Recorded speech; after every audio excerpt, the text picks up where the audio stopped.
All right, THL, what's up? We've got Salty Saturday for THL Week 2, Season 5. I'm Slimsh, joined by JB once again.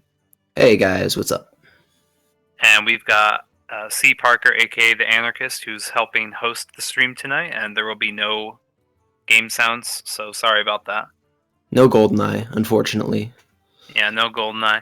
But yeah, we have quite the lineup tonight. I know a lot of people are excited for it. To start us off, we've got G-Nets on Team Avatar versus Adidas. This is a one seed match, Adidas being on Yogg Champs. And then we've got another series between those two teams to cap us off with Arcane THL and TH Lemur. Coincidentally, the two guys who injected THL into their battle tags. And in the middle, we've got Jedi Ninja from the Harry Journals versus Spiver on Team 1600 Dust. So a lot of good stuff tonight. Yeah, it should be some good matchups. I personally am particularly looking forward to the first one because I know Adidas in person, and so anytime he gets unlucky, I'm just going to be picturing his voice in my head, just like at Fireside Gatherings, where he's like, this game is terrible. Who would make this game? Who would play we this? we all have those moments when it comes to the game. And He's particularly notorious for those moments, so I'm looking forward to it. Yeah, this should be a really good one for season. As far as season 4 went, Adidas had a really good season. I believe he went something like maybe 7-2, and G-Nets Seven and had two about is some. good. Yeah, and they have actually started their game now, so we're gonna hop right into the action. Where? All right. So not sure about bands, but G-Nets has brought Mage, Priest, Shaman, Warrior, Adidas, Priest, Rogue, Shaman, Warrior. So yeah, G-Net's rocking Mage, Adidas with Rogue, and so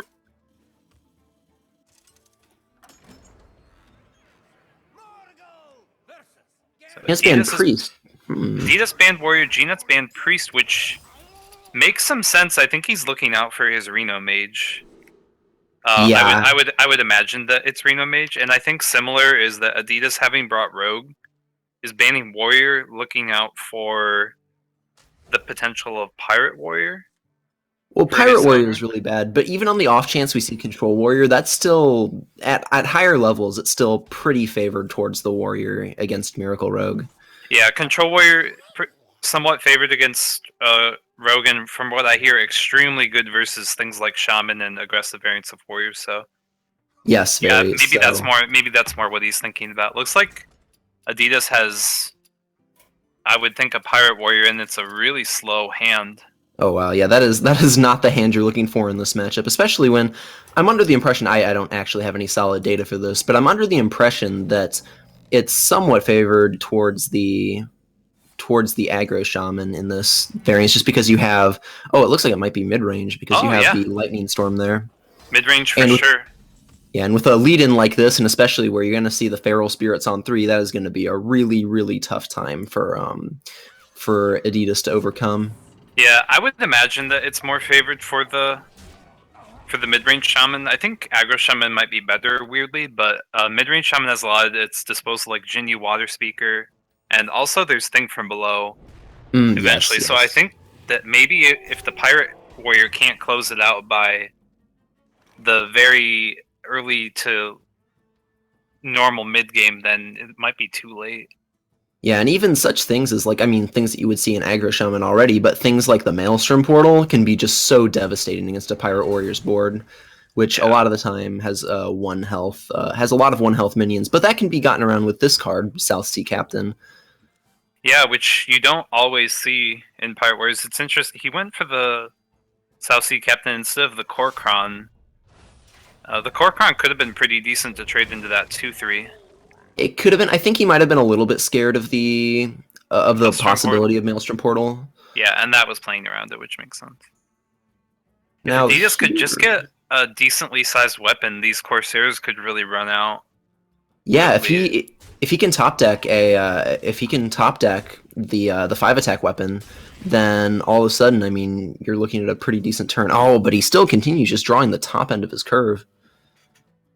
Yeah, I mean, Frothing's not immediately dead to the board, but it would just be Frothing, Berserker, Armor Up, and Korkron Elite's just dead to what's there, so makes the most sense just to go with the Frothing, but Yeah, this is beginning to look very, very rough for Adidas. I mean, just not getting the start he wants. Now here you actually have some considerations on what play to do as G-Nets, and I think, yeah, we're just going to see with the Taunt Totem, that's a good roll, and we're just going to see the Tunnel Trog played down. No reason to play out the Jinyu Water Speaker yet, because Nope. against an aggressive deck, you're really looking to get the full 6 healing from that. Yeah, G-Nets has all the time in the world. I think he might have been considering hitting that Frothing even, but there's really no reason to increase damage for yourself like that. Yeah, now I think we see a little bit of a decision here being made, I'm assuming, between the Steady Shot and the Dagger Mastery. I think when you're this behind and there's not really any... Well, I mean, there is some consideration for the Dagger Mastery just because of the Dread Corsairs. I think Dagger Mastery could be okay, but there's no way to buff weapons in hand currently. There's a lot of weapons to be drawn. Oh. It looks like Adidas is thinking that this match has gone so slow that he's going to need to grind it out with something like the Priest Hero Power, and that's really interesting. Yeah, that is a line of play I didn't foresee, but, I mean, when you think about it, it makes some sense, right? You've got the... Definitely. I mean, especially if you're not sure yet if this is... Because for all he knows, it could be Aggro Shaman with a slightly slower start. I mean, it is mid-range Shaman, as we can see, by the double Lightning Storm and Jinyu Water Speaker in hand. Now here, I think... do you roll for the spell damage totem, or instead you could just do the portal and lightning storm, and you hate to say you'd almost lock out the game, but that's almost locking out the game if you had a full clear here. That's actually a really interesting point. I don't think Adidas has actually seen anything that would indicate mid-range Shaman versus aggro Shaman. Not as of yet, I don't believe. So yeah, G-Nets is just going to go for the Maelstrom plus Lightning Storm. You may have to trade in. Yeah. Oh, Mean Street Marshal's actually pretty decent for Shaman. Yeah, if you can get a Flame Tongue Totem out. Yeah, if you can get a Flame Tongue Totem out, then I mean that's bonus card draw, which isn't too bad. Now left with still just really expensive cards in hand, and it's going to be a very big struggle for Adidas to come back here. But he's giving it his best shot, playing out. Yeah, at the very least, G-Nets is overloaded from that turn, which is probably why you would consider anything else, because if he wasn't overloaded, he would have had Azure Drake, Maelstrom Portal. So now the turn's kind of limited, and you could do the second Storm, but... Well, then you're getting a little bit into the danger zone, because then I mean, you've used up 3 of your 4 clears that you likely have in the deck, and, I mean, Pirate Warrior can build up a board if they really need to. Yeah. If he doesn't overload this turn, then there's Azure Drake Lightning Storm for the following turn. It's just that there's not much to do in the meantime. If you play Jinyu, that option goes off. If you play your second Jade Claws, that is also gone. Yeah, this is a little bit of an interesting turn here for G-Nets. He doesn't have too much. Yeah, I think he's just going to roll for the spell damage, and he gets the spell damage, which is quite a big deal. I think G-Nets could have just played the Azure Drake and risked it being dealt with, because if it was being dealt with, that's not too big of a deal, really, because that's damage not going to your face. Right, you're essentially healing for 4 at that point. Yeah, but the Frothing would have gotten bigger in the meantime as well. So yeah, decides to deal with it right away. The spell power came in pretty handy. I think it saved him 2 life actually, because the Marshal would have had to run into the taunt, if not.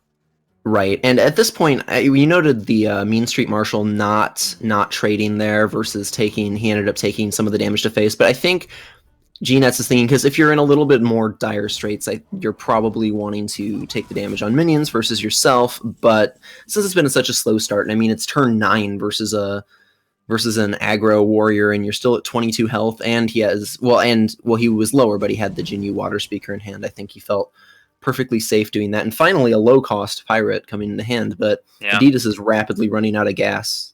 And if it wasn't bad enough for Adidas that he had such the slow start when it came to minions, there's not been a single weapon either. Oh yeah, that is a very good point. And yeah, Adidas is just throwing out a well played. I think he knows which direction this game's headed. Yeah, Hex coming to hand. Not too many great targets. I mean, you could consider actually hexing the Skorkron, since it's about the biggest minion left in Adidas deck. He might go ahead and do that. It gives the It gives the main street something relevant to do, and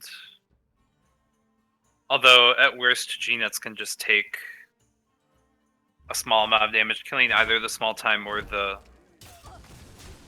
blood sail.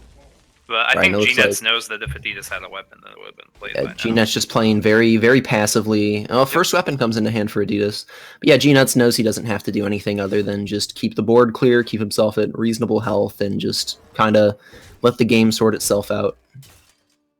It's actually kind of weird in a way that the Priest hero power has gone to Adidas face a lot. At some point, this Leroy is getting played and it's going to go to the face. Adidas might actually want to be at a lower health total.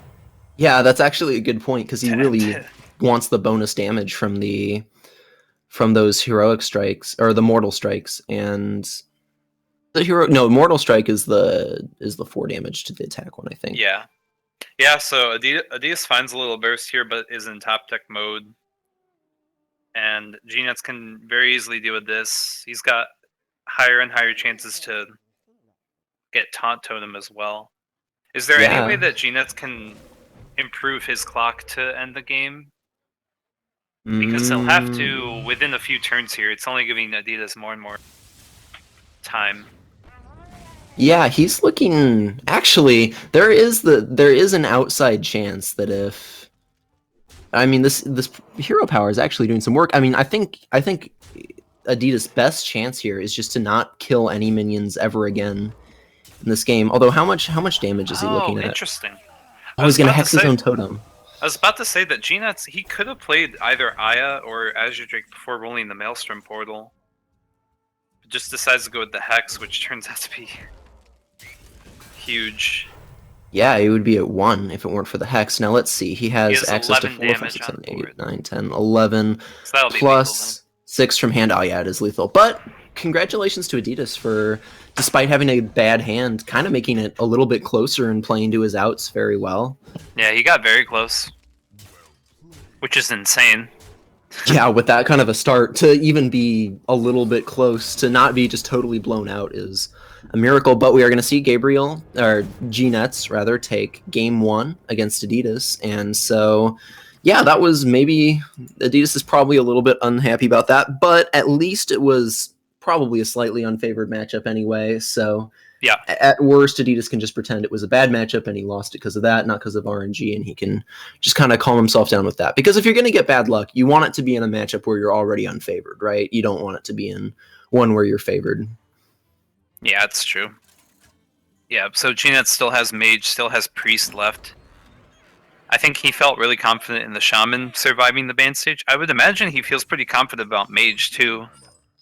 I know I would. I've been playing quite a bit of Reno Mage, and these are... Yeah, Reno Mage, I am actually of the belief that Reno Mage is one of the, if not the most powerful deck in the game. I actually think it has the best chance of just...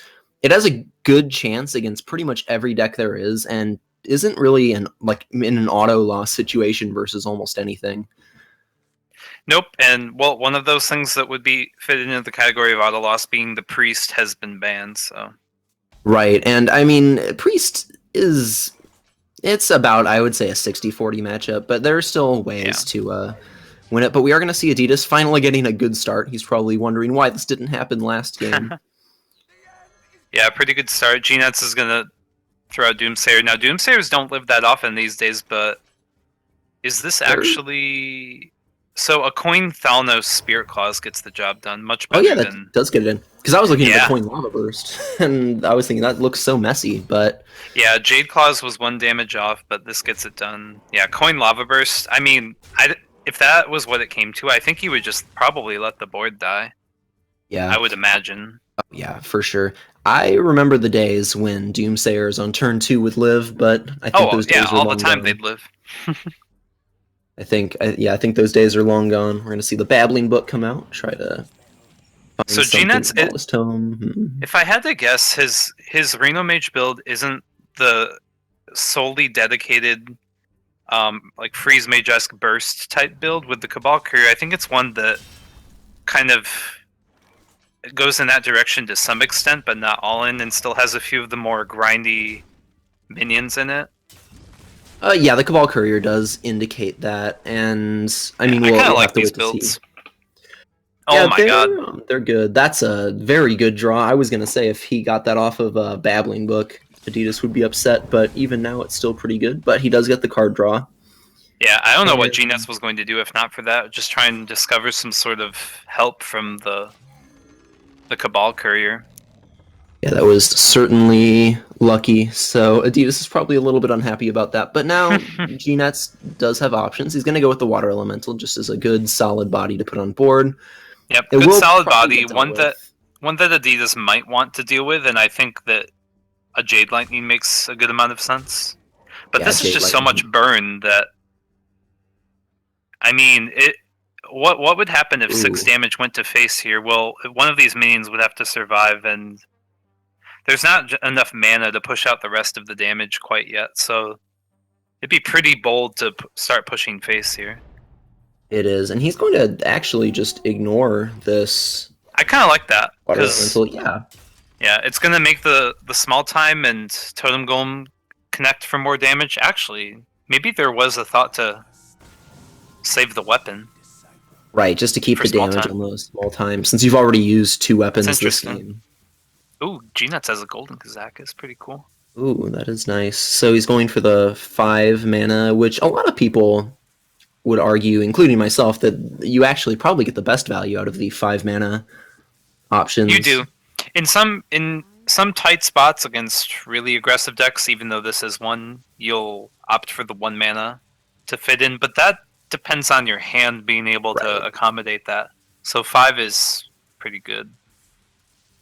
Oh yeah. All right. So he's Decision looking- between armor and damage. Yeah, I Armor believe so. seems the best. And now he gets the damage. So armor and damage is actually one of the best ones he could hope for. I mean, it was definitely, I'm sure, hoping that he would get the 4 damage all minions, but this isn't too bad as far Yeah, as damage is good. Armor is good. Damage can help you work your way out to dealing with a 7/7 if that were to happen. This right. turn. Yeah, that would help. And it looks like Adidas is just going to go with the attack the face plan. And I think his reasoning is, if he decides to go all face here, which is looking like he may, I think his reasoning is if he deals 4 damage to the board, then he can't freeze the face, and he's not playing Reno, so he might as well. So Adidas might as well push as much damage as possible, and he does have, what is that, 13 points of burn without spell damage in his hand, which is Yep, and he lot. swings face with the weapon too because there's exactly 9 damage to follow up. Every point really counts, especially when it comes to this armor. And Adidas is really happy not to see the AoE, although the AoE have taken out Gnet's board too. Yeah, it kind of. I mean, even so, I think Adidas is probably a little bit happy because, well, I don't know if he is because it's ending up kind of. It is killing his own board. So let's see. He can push out. Let's see if he gets the spell damage. Oh, he does. He does. Oh my god. Always Now, lucky. I don't know about doing Lava Burst first because this cuts off the possibility of doing 2 Jade Lightnings. The Right, Valley that might looks have like been. Adidas is really in on the minions. Yeah, that might have been a little bit of a misstep. Because I at this think point, so. the totem golem doesn't really matter. I mean, you have to assume that it's going to get cleared by something. Yeah, oh man, and Just playing the Gnet's is game. 1 turn off the Alexstrasza too. Ice Barrier's huge. Ice barrier is a very good pull. Really, really huge. Now, just so he doesn't die to all burn, that's smart. So that he doesn't die Goes to with something Ice like Block. Jade Lightning and Lightning Bolt. Yeah. And between the Ice Block and the Alexstrasza, this might just wrap it up. Yeah, and G Adidas nuts. can't even pop block this turn. Is there any way that he could? No, I don't. Oh no, there is. If he drew a Lightning Bolt or South Deckhand gets it done too. that will pop block, but then, like you were saying, we have the Alexstrasza next turn, and then the Ice Barrier to follow up, and it's looking a little bit rough. I think you just save the weapon and pop them at 2. You've got the other Jade Lightnings. Right, I It's think fine. that would. Yeah, I think that's a good decision. Oh no! Oh, but he's not going to get charge off now that he used his Oh weapon. no! Oh no! I don't think it.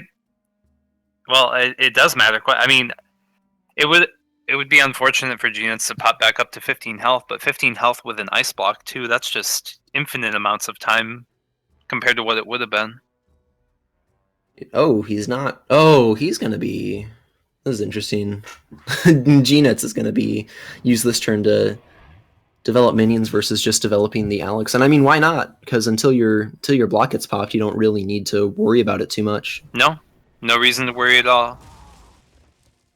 Yeah, So went for the dirty rat. If there was a minion, he had minions on board to deal with it if it was threatening. Right, alright, we're gonna see this ice block popped and the Flame Wreath Faceless developed, but in response, the Alexstrasza is going to come out and likely seal the game. Yeah, I would think so. I don't know that the game would have changed much if Adidas was able to. It would have forced the Alexstrasza, which would have been there to contest the 7-7. But it would have forced it instead of this dirty rat ice barrier stuff. Yeah, Adidas just messaged me on Battle.net to the extent that he is unhappy with how he played that. Yeah. Sounds about right. Yeah, Jade Claws is not going to do it because, I mean, next turn we're going to see the Firelands portal come out and kill off the Flame Wreath, and then just kind of there's not a whole lot for Adidas to do from there. I mean, G-Nets can even just do this Antonidas Frost Nova if he really wanted to. Yeah, if he felt like it, but I guess he's just playing more for board. Oh my god, Validated Doomsayer. They're pretty good right now, actually. I mean, it's essentially a 7-7 because there's no way that's dying. Yep.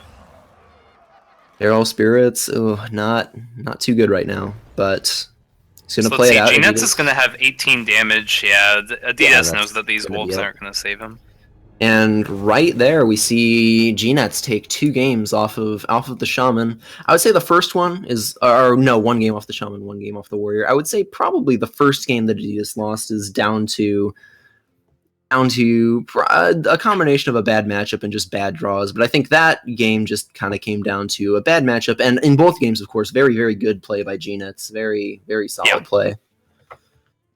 Yeah, it is a tough one for the Shaman. That's one of the biggest reasons to play Reno Mage. It's got a really, really good matchup against. Right, yeah, there are a couple Shaman decks that have pretty strong matchups against Aggro Shaman. One of them being Reno Mage, another one being Control Warrior. Yeah. And now we're going to see this Priest. So Adidas very smartly going for the almost guaranteed point of the Rogue against the Priest. Yeah, very, very good call. And he is going to hold on to the Preparation and the Swashbuckler. Good. Our veteran Rogue players in the audience won't be too sad tonight by seeing things like this. Oh yeah, I think keeping the Preparation is almost always correct. Yep, usually not going to let you down. Interesting that G-Nuts keeps the Cabal Town Priest. On the coin makes sense, I guess. Yeah, just to get something out earlier. Temple Enforcer, I mean, it's an extra threat to play late game. Yeah. Might be able, depending on what else gets drawn, you might be able to ramp it out with counterfeit coin. Yeah. We'll see. Very possibly. Sap comes into hand. For the late game. Do you happen to know what like flavor of Miracle Rogue Adidas is running? I would assume it's pretty aggressive, just because that's how he tends to play. No, I'm not too sure. Ones with Swashbuckler, it can really be anything. So far. That's true. All right, so we're gonna see this Power Word Shield come down on the Wormrest Agent. Is this good enough to sap? I think so, because the coin was used in turn 4 is far away. In fact, you could even a questing prep sap would be perfect. It'd be a 4/4 questing. It couldn't be killed by death. You could even go in a little bit more with counterfeit coin, but maybe it's not. Maybe that's better saved for next turn. Yeah. Counterfeit coin and Cold Blood. My Hearthstone just crashed, so we'll be back up in just a moment. Not sure why that happened, but yeah, I think that's a strong play. Just to you get a 4/4 out there, and then hopefully in a future turn you can draw into a Conceal and maybe get a couple turns of face hitting in. Yep, saves everything else to play around death. And yeah, Wormrust just comes back down, which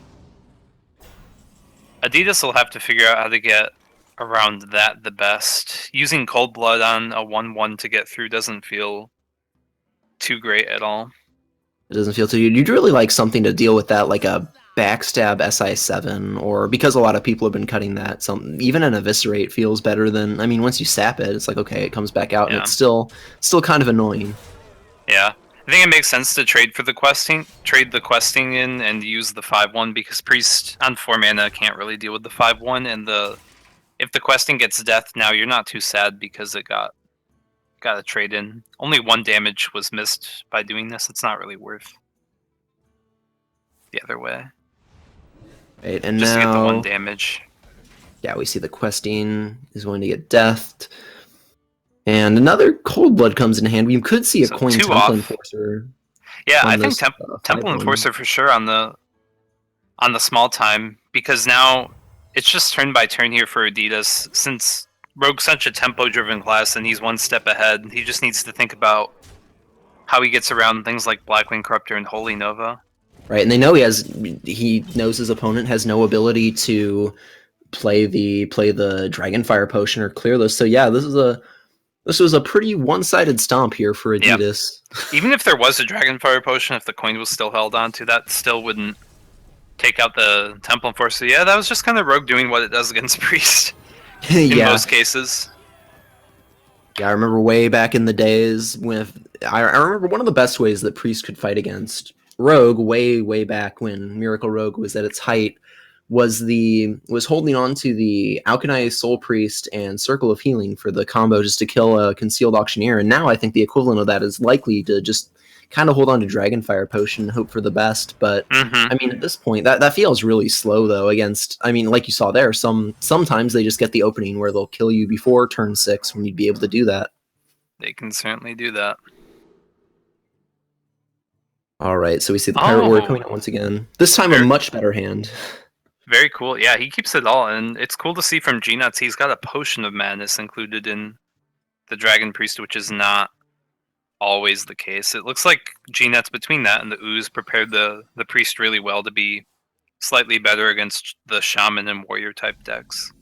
Right, and that Potion of Madness has been becoming more and more popular recently, just as a one-of, because, I mean, Warrior and Shaman in particular, have a lot of 2 or less attack minions that becomes really efficient, because even if you're using it on something like stealing a Patches to kill a South Sea deckhand, I mean, for 1 mana, that still is pretty good, because you're taking out 2 minions.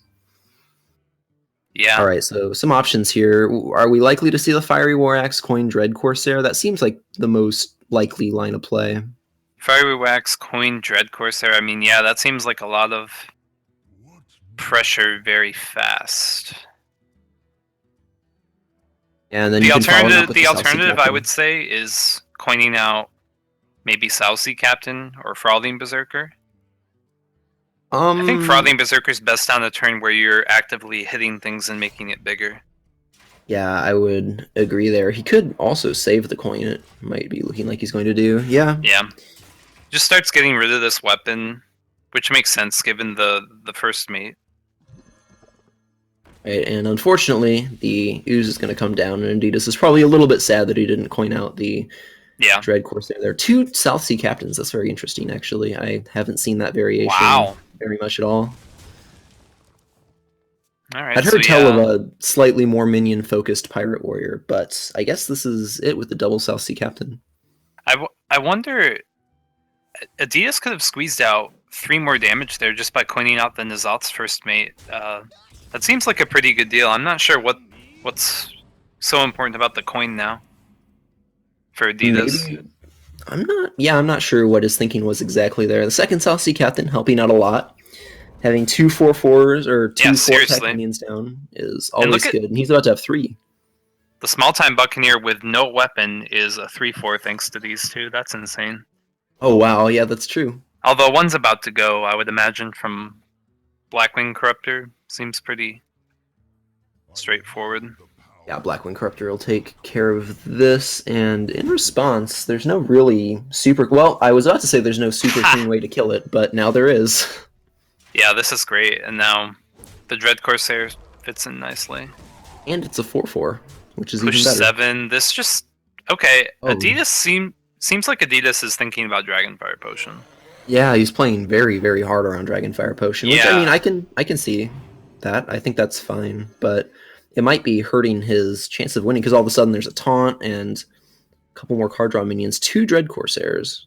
Yeah, the Dread Corsair would have helped a ton, not only to get through the taunt, but even just to power up a Frothing Berserker, which he can still play the Frothing and the 2 Corsairs even. Yeah, I can see that. It looks like he's not planning to play the Frothing, though, if he's planning Not this at attack all. right now. Not at all. So that's interesting. I'm not... It's a lot of power to be missing out on. That Frothing would be hard to deal with. It would take either both minions and some kind of damage or a Shadow Word Death, which is pretty inconvenient. Right, and I mean, even then you're dedicating either 7 or 9. It looks like 7 damage to take care of this, which doesn't feel fantastic. Oh, he's playing the Frothing now? Huh. That's weird because this Frothing, it could be a 4/4 at minimum. With those Yeah, I mean, trades. he could have made it so that it was a 4/4 had he played it after the first trade. I'm not sure why you wouldn't make it a Yeah, at least a curious as to what the 4/4, thought if process was not there. a 6/4. Yeah, you could have made it absolutely huge, or you could have made it kind of anti-priest. I mean, he's still in not a bad position. No.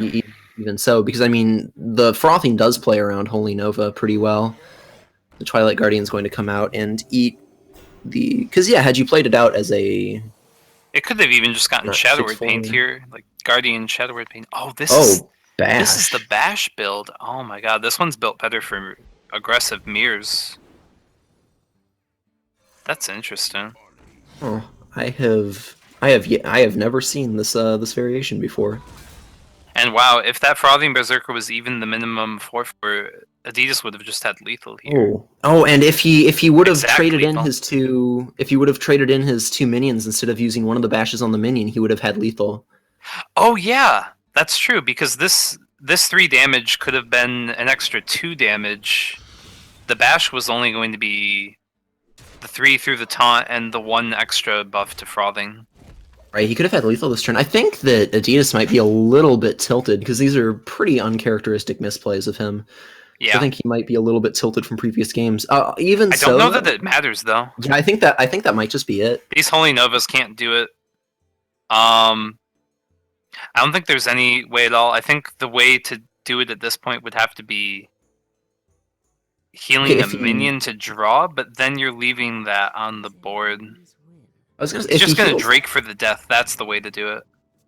I think his one out might have been to, or the more likely out probably would have been to heal the Dread Corsair and look for Dragonfire Potion. But I think that's assuming that Gnetz was running Dragonfire Potion, which I really with the 2 Holy Novas that seems I don't think Gnetz is running it. That's true. That's actually which is a big weird. consideration. Because he had a rogue to go up against, but maybe you just don't plan for the bad matchup and try to make the good matchups better since there's 2 versus 1.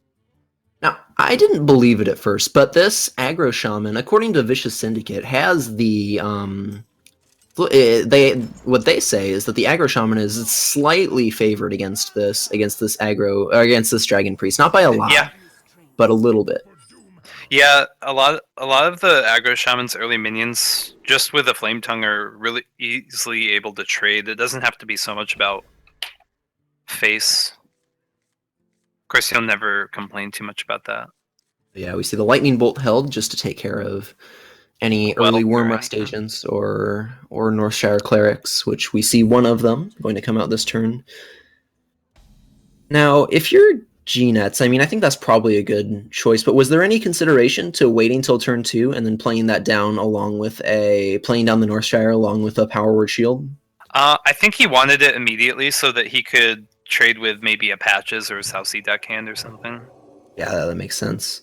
And you're going to get the very convenient Twilight Whelp out as well. And so far things going pretty swimmingly here for Gnetz getting exactly the minions that he wants. Yeah, so Adidas kept that Lightning Bolt, but decided not to use it. If he uses it now, he's cutting off his ability to coin out a 7/7, which with a hand with so much nothing to do, I would imagine that's something that Adidas might be interested in. Yeah, I thought he was pretty, with not Lightning Bolting the Northshire Cleric right off, I thought he was pretty much committed to the Coin Flame Wreath turn, but I guess he's decided not to. I think what Adidas has here is he can he could do Flame Tongue plus Deckhand, and he can even plan for a better one now with the Jade Claws showing up. Right, yeah, and yeah, the Deckhand will have charge, and then you can pull out a Patches on the other side of the Flame Tongue, and that works out. Oh, okay, Pretty he's just well. gonna go for it right now. I doubt he's... Oh my god, he actually Oh. invested everything into the Cleric. That's an expensive clear. It's a really expensive clear. And he won't be able to play the Flame Wreath again next turn. Yeah, I would think that taking those to face would make quite a bit of sense, because on turn 4, Priest couldn't do much Oh. against them. You'd have Flame Tongue Totem, but it looks like it's paying off because G-Nets has absolutely no anything to play. Yeah, Tunnel Chog was a very strong draw there, just to even out the curve a little bit. Yeah. But it will die to this Corruptor this turn, almost certainly, which it does end up doing so. Now, Flame Wreath will probably come down this turn with the Small Time Buccaneer, it seems. Nope. Okay, but he's going to go for the trade. Gonna be Flame Tongue, Hero Power, and Small Time, and then I guess next turn is gonna be something like Small Time and Flame Wreath. Yeah. Yeah, I could see that. He doesn't have a weapon anymore for the Small Time. I guess the Flame Wreath seemed, since G-Nets has basically been doing nothing on several of these turns, which you wouldn't expect from a Dragon Priest, I think Adidas might be more suspicious that there's something like Shadow Word Death looming. Yeah, that makes sense. And Shadow Word Death on a Flame Wreath Faceless just is so devastating the turn after it comes out. That's kind of like a lot of people held that back before Hunter was really bad, that a deadly shot on a Flame Wreath Faceless was almost just the game. Yeah. And although it's not that bad, just throwing it out there, someone was able to get a win with it this week. I'm not going to say who, but someone was able to get a win with it. No information sharing. Oh, I just thought of something else too. When it came to this Flame Tongue Totem play, Adidas saw the Blackwing Corruptor too. That's a huge invitation for Flame Tongue to start doing some work. Oh, that is. And now he's thinking that this might be able to stick around, but it will eat a Lava Burst, which, I mean, I guess that's 6 damage that's not going to G-Nets' face, so he's probably not super upset, because he still has that Nova, which is fairly good against this board. Right. And it looks like Adidas, though... Pushing. Yeah, it looks like Adidas is wary of that, though, and not going to commit the second Small Time. Yeah, it makes sense. Yet. So, Holy Nova... Shadow Word Pain actually basically takes most of the damage off the board. G-Nets could have cleared it if he didn't get the Pain. He could have used a Shadow Madness, but then whatever minion that was wouldn't have died. It's true. Taking out the Flame Tongue. Right, and now this is going to be a very strong turn for G-Nets, because you can drop down the Operative and do a Death. Operative Feral Spirits looks awesome. Yeah, all the options look pretty good, but Feral Spirits does look the best. And yeah, the Shadow Word Death, and that's a very big swing turn for G-Nets. Yeah, I think that Azure Drake looked like a decent enough option. I mean, he plays it in his deck, but he's already got one, and Feral Spirit's just so good against double ooze. He was ready. Yeah, he was very teched. I think maybe that was G-Nets' plan. I wouldn't be surprised if that warrior that got banned was a control warrior. He might have just been going all out to stop the aggro shaman, which, since almost everyone is bringing it, I think that's a more than fair strategy. Most people are bringing shaman, and a lot of people are bringing warrior too. So this is it's a pretty strong strategy from G-Nets, really. Yeah, I think target those aggressive decks, assuming that they were going to be aggressive. It was possible for Adidas to bring a control warrior, or even, some people play this N'Zoth Jade Shaman, which, and they're not joking, usually. That is true. Now, yeah, so we're just going to see the trades made and those Feral Spirits come down, which is pretty good. Wow, Leroy. Oh, wow, Adidas has a really aggressive Shaman. Yeah, that's an interesting choice. Not a very commonly taken one. I think that probably the Jade Lightning and Flame Wreath, we could see that this turn. He seems to be holding on to the Jade Lightning. He could just I would think he Jade Lightning the Operative, because it's not like pushing the 1 damage throughs that much. Yeah, that makes sense. Just take 5 damage off the board, make it harder to kill his own Flame Wreath. Although the the Potion of Madness will allow him to do that if he wants to steal the Small Time Buccaneer. He could do a full trade, but that doesn't feel super worth it. So actually, GNets kind of has a couple decisions to make here. I think the Potion of Madness is fine. And then he could do. I guess he could use this Cabal Talon Priest maybe with Bran to make the Azure Drake trading into, I'm guessing, the 4/4 that comes out of Aya a little bit better. That's true. He could also buff up the taunt just to make a huge pain for the really 7/7 to yeah. probably need to crash into. Yeah, and I mean that's eating at that point. It'll be eating 9 damage at a minimum, and he doesn't have 9 damage evenly on the board, so that would eat up at least 10 in that case. Yeah, but in either case, this Potion Madness finally did some work, and I guess it's just a decision of where the Talon Priest is gonna go. And yeah, the taunt's just not that worth it. Seems like. Right. And that allows him to get the pretty neat trade into the 4/4. So yeah, very well thought out, very good turn there from GNets. I'm very impressed. He saw the line and he took it. That's more than a lot of people can do. So I am very impressed with GNets'. Honestly, GNets' Priest play, even though he lost the previous 2 games with it, has been very, very neat. I mean, Dragon Priest isn't the easiest deck to play, and he played it very well against some very stressful decks to play against. Yeah, definitely.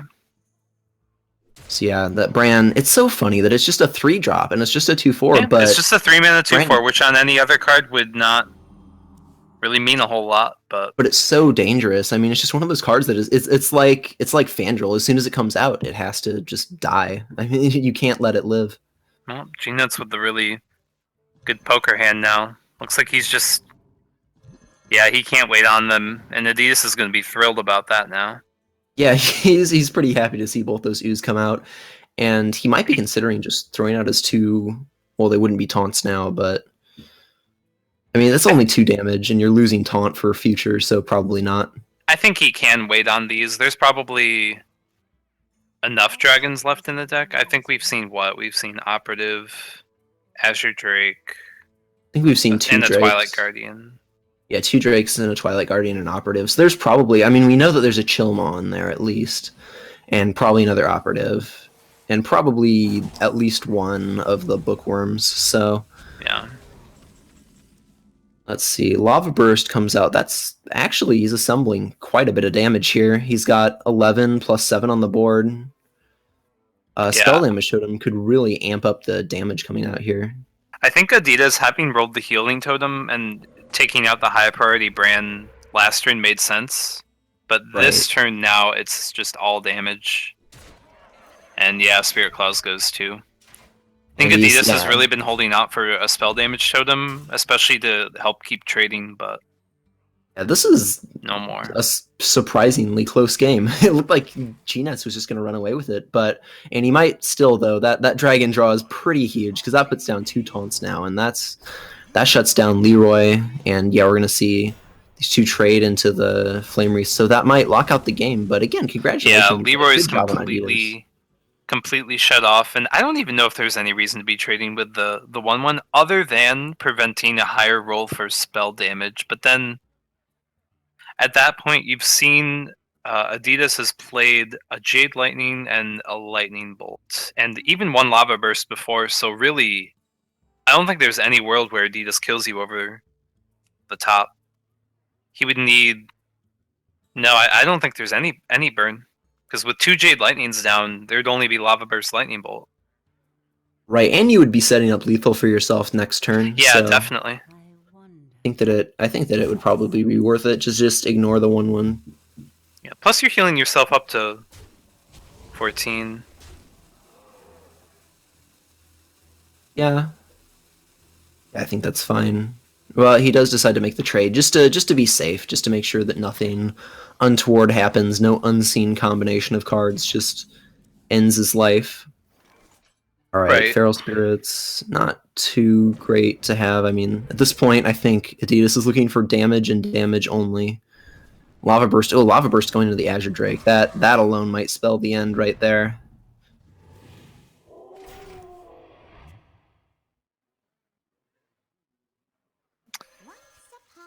So Nether Spite, You Deathwing. could go with Deathwing. I mean, I don't know if that's the best choice. Actually, he could probably, well, he could definitely play Volcanic Drake this turn, but he could I probably like play it Volcanic for Drake. almost free. I wonder if what Gnuts was doing last turn was almost in fear of some kind of board clear, like a weird lightning storm I mean, he did or see something. the bash in the Pirate Warrior, which is He pretty did. unusual. Yeah, it's definitely unusual. I might have been worried about something like that, but yeah, overall, I think we're seeing Gnets's plan was to take 3 games against the Shaman, and Right. it's looking like if things continue the way they are, that is exactly what's going to happen. So, you see this Volcanic Drake. Yeah, I like the Volcanic Drake. I think 4 health is pretty flimsy, but you're not mad if it takes that. Yeah, and I mean, you might as well play it here, right? Well, you can play both. Yeah, for he's gonna 12 play and 12. everything.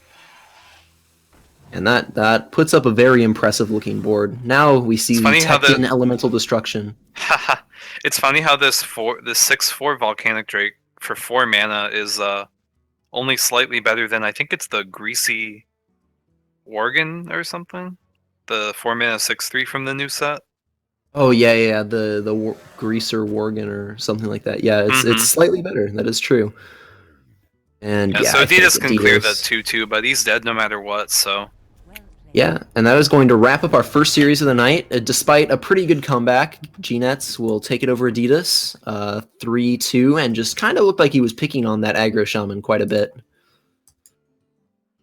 yeah, I think that was pretty clear. So yeah, the priest, it went down twice, but in the end it finally got the win. I think Gnets would have expected it to do a lot better against the warrior. He just kind of didn't really have it going. Yeah. So and yeah, that's gonna be it. And where's this Aeon and Yogchamp's match at even? What's the current score? Avatar's got it. It's near the top.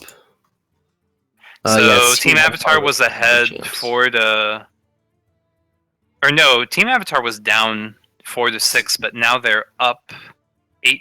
Or no, they're tied 8-8. Yeah, they'll be So- tied 8-8. So our final match of the night, Loomer versus Arcane, is going to be very interesting. Yeah, super important. Cool. Okay.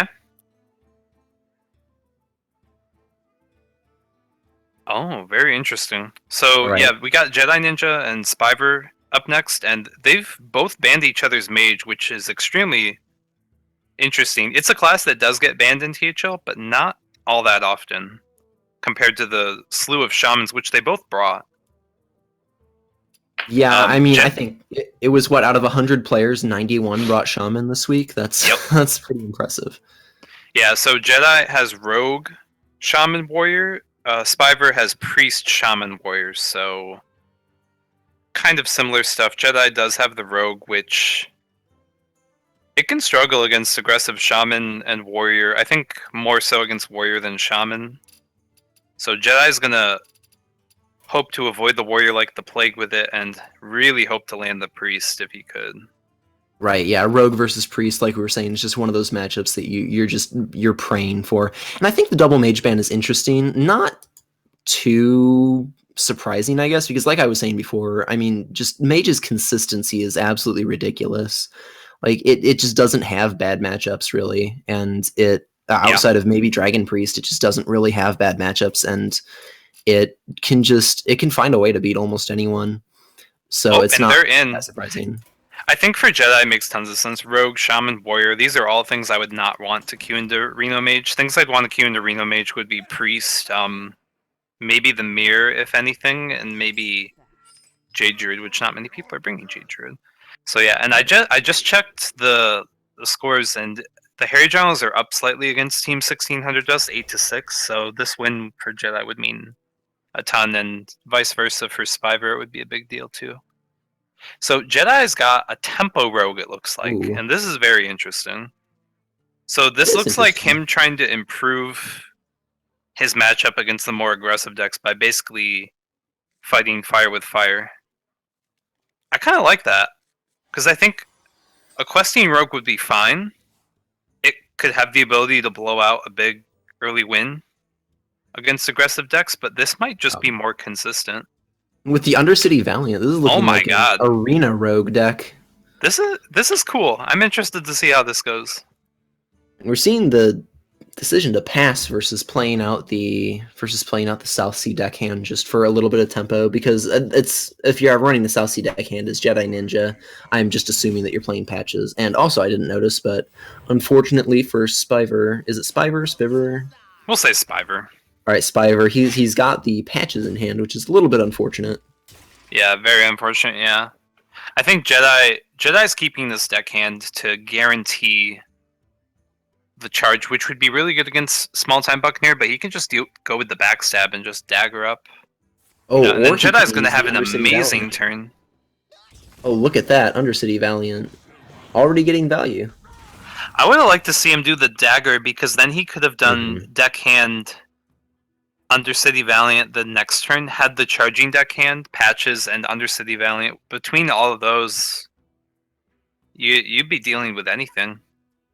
Yeah, but he's you could- leaving flexibility yeah. for Deadly Poison? I'd suppose so. I mean, when you're running Deadly Poison in the deck, you want to have a 2-charge dagger on you at almost all times. Yep. Just to be safe. But here we see, I mean, Spiver can play the patches and clear, but at that point, you're losing so much tempo, and he's just going Oh to my decide to god, go the with tempo Swap Ooze. ooze. I think Spiver really didn't want to live in the world where that Bloodsail Raider got killed. Yeah, I mean, I think that Spiver was just shocked by the Undercity Valiant. I mean, I know I would be. I would be too. I'd hover over it a little bit and make sure. But yeah, and I think actually Jedi might have just really wanted to get this 3-2 out to have an awkward body that might get traded into and soak up damage. Jedi must be thrilled to have seen that ooze come down this way. It just opens the door even wider for what was already a great Deadly Poison turn. Now, Maybe now it's Patch's turn. yeah, because you can clear it, and you have a 3/3 out, which will unfortunately get killed, but at least you're putting 3 damage to face. Yeah, this is interesting. Yes, I'm all of a sudden very excited about this match. I wonder what else Jedi Ninja has up his sleeve. I wonder at what point Jedi is going to determine what the good sap target is in Pirate Warrior. Maybe you just don't even kill this and you sap it instead. That's a possibility. I mean, I don't hate that. Because playing a 2-mana minion that doesn't have any immediate effect really feels kind of bad. I guess he's going for it and just saving the sap for something like a Frothing Berserker if one gets out of hand somehow, or something like that. Yeah, or maybe a Dread Corsair of Spiver's own. Yeah, upgrade, not super useful in this situation. You might actually consider holding on to that and just waiting for a bigger weapon and hoping that that'll get the game going for you. I think, yeah, Spiver's just going to take the Heroic Strike to get through. Because he's saving a durability on his weapon. Yeah, that's smart. Yeah. I don't know about going with the upgrade now. It seems like kind of a waste. Like, at this point to win, you're going to want just to make a really big weapon and just swing face a lot. Yeah, and besides, I think you could already imagine... Well, I guess the weapon's going nowhere but face, so this is just 8 damage face, because Spiver's so far behind in the health race that he might just not trade anymore and leave that up to Jedi. Let's see. So, yeah, we're going to see the... There, Buccaneer. And the Buccaneer will come out, make a 2/2 weapon, which is pretty strong. And, I mean, I don't think you eviscerate face. You can hold that. Nope, Jedi's in no hurry. He's not in top deck mode. He has a board, and he's winning this race. Yes, and I don't know what so. Spiver can do to save it, really. That is far from what he wanted. After using an upgrade, that is the last thing you want to see. It said that the worst card in the game is having a weapon in hand when you already have a weapon equipped, and I would be inclined to agree here. Also, I think hitting before the armor up would have been better. Although I think he's going to fall within the correct range this turn anyway. No matter what, yeah. But it's generally you want to value the armor over health, even if it doesn't matter. It's just a good habit to get into. Yep. And Jedi is wasting no time with the Eviscerate. He's setting up Leaf. And he also opens up the door to having more ability with something like a Leroy top deck, I imagine Leroy's in this deck. Right, and a Frothing Berserker is not going to cut it, so I believe that Spyver is just dead on board, and Jedi Ninja will take game 1 with a Tempo Rogue, which is Tempo Rogue. really cool Yeah. to see. Armor Up won't save him, so yeah, pretty interesting call. Actually, really early in the expansion, these aggressive pirate rogues were much more common, and I do remember them being touted as having really good win rates against Pirate Warrior, which was all, of course, even more rampant back then. Right, and here, yeah, and it feels extra good for Jedi Ninja because Warrior Rogue is considered to be pretty heavily favored in the Warrior, especially if it's a Pirate Warrior, so always pushing through one of those unfavored matchups in a tournament setting feels really, really good. Oh, yeah.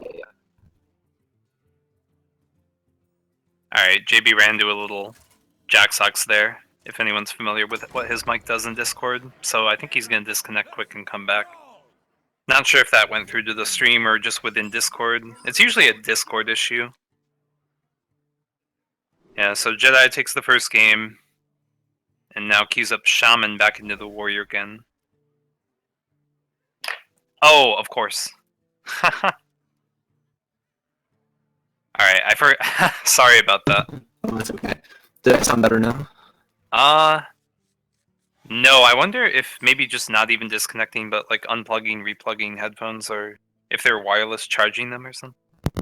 I can try unplugging and replugging in my mic. I don't know, that's what I do. Again, I don't know if it goes through the... Yeah. So Jedi's got quite the deck here from the looks of it. I think this is a control N'Zoth Shaman. At first I was going to say mid-range, but now with the Lava Shock, that's much, much different. That's a huge indicator of there being elemental destruction and heavier overload cards elsewhere.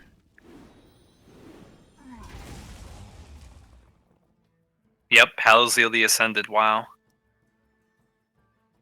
think you just take this Lava Shock. And then you're free up to Jade Lightning something else next turn. I think it's definitely something to think of.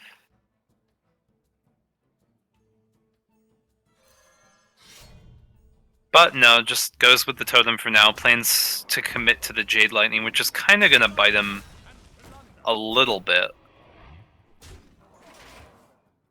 Because now there will be this Dread Corsair in the way. And otherwise the hand is pretty slow. I'm going to try and get...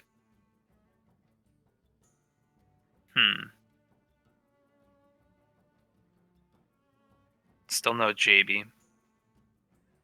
I mean, there is Halazeel the Ascended, but it takes a lot of effort to get to a much more later stage of the game for this to be really...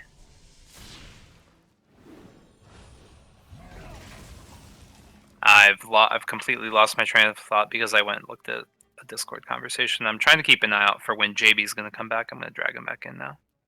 Alright, you are back. Alright, can you hear me? Yeah, you sound great. Alright, cool. Sick.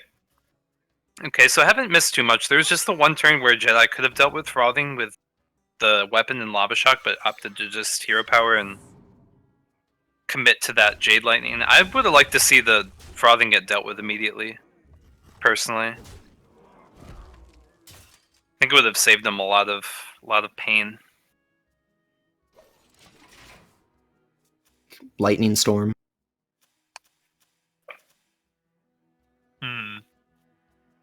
And still nothing clear to get through this turn either. It might just be Azure Drake.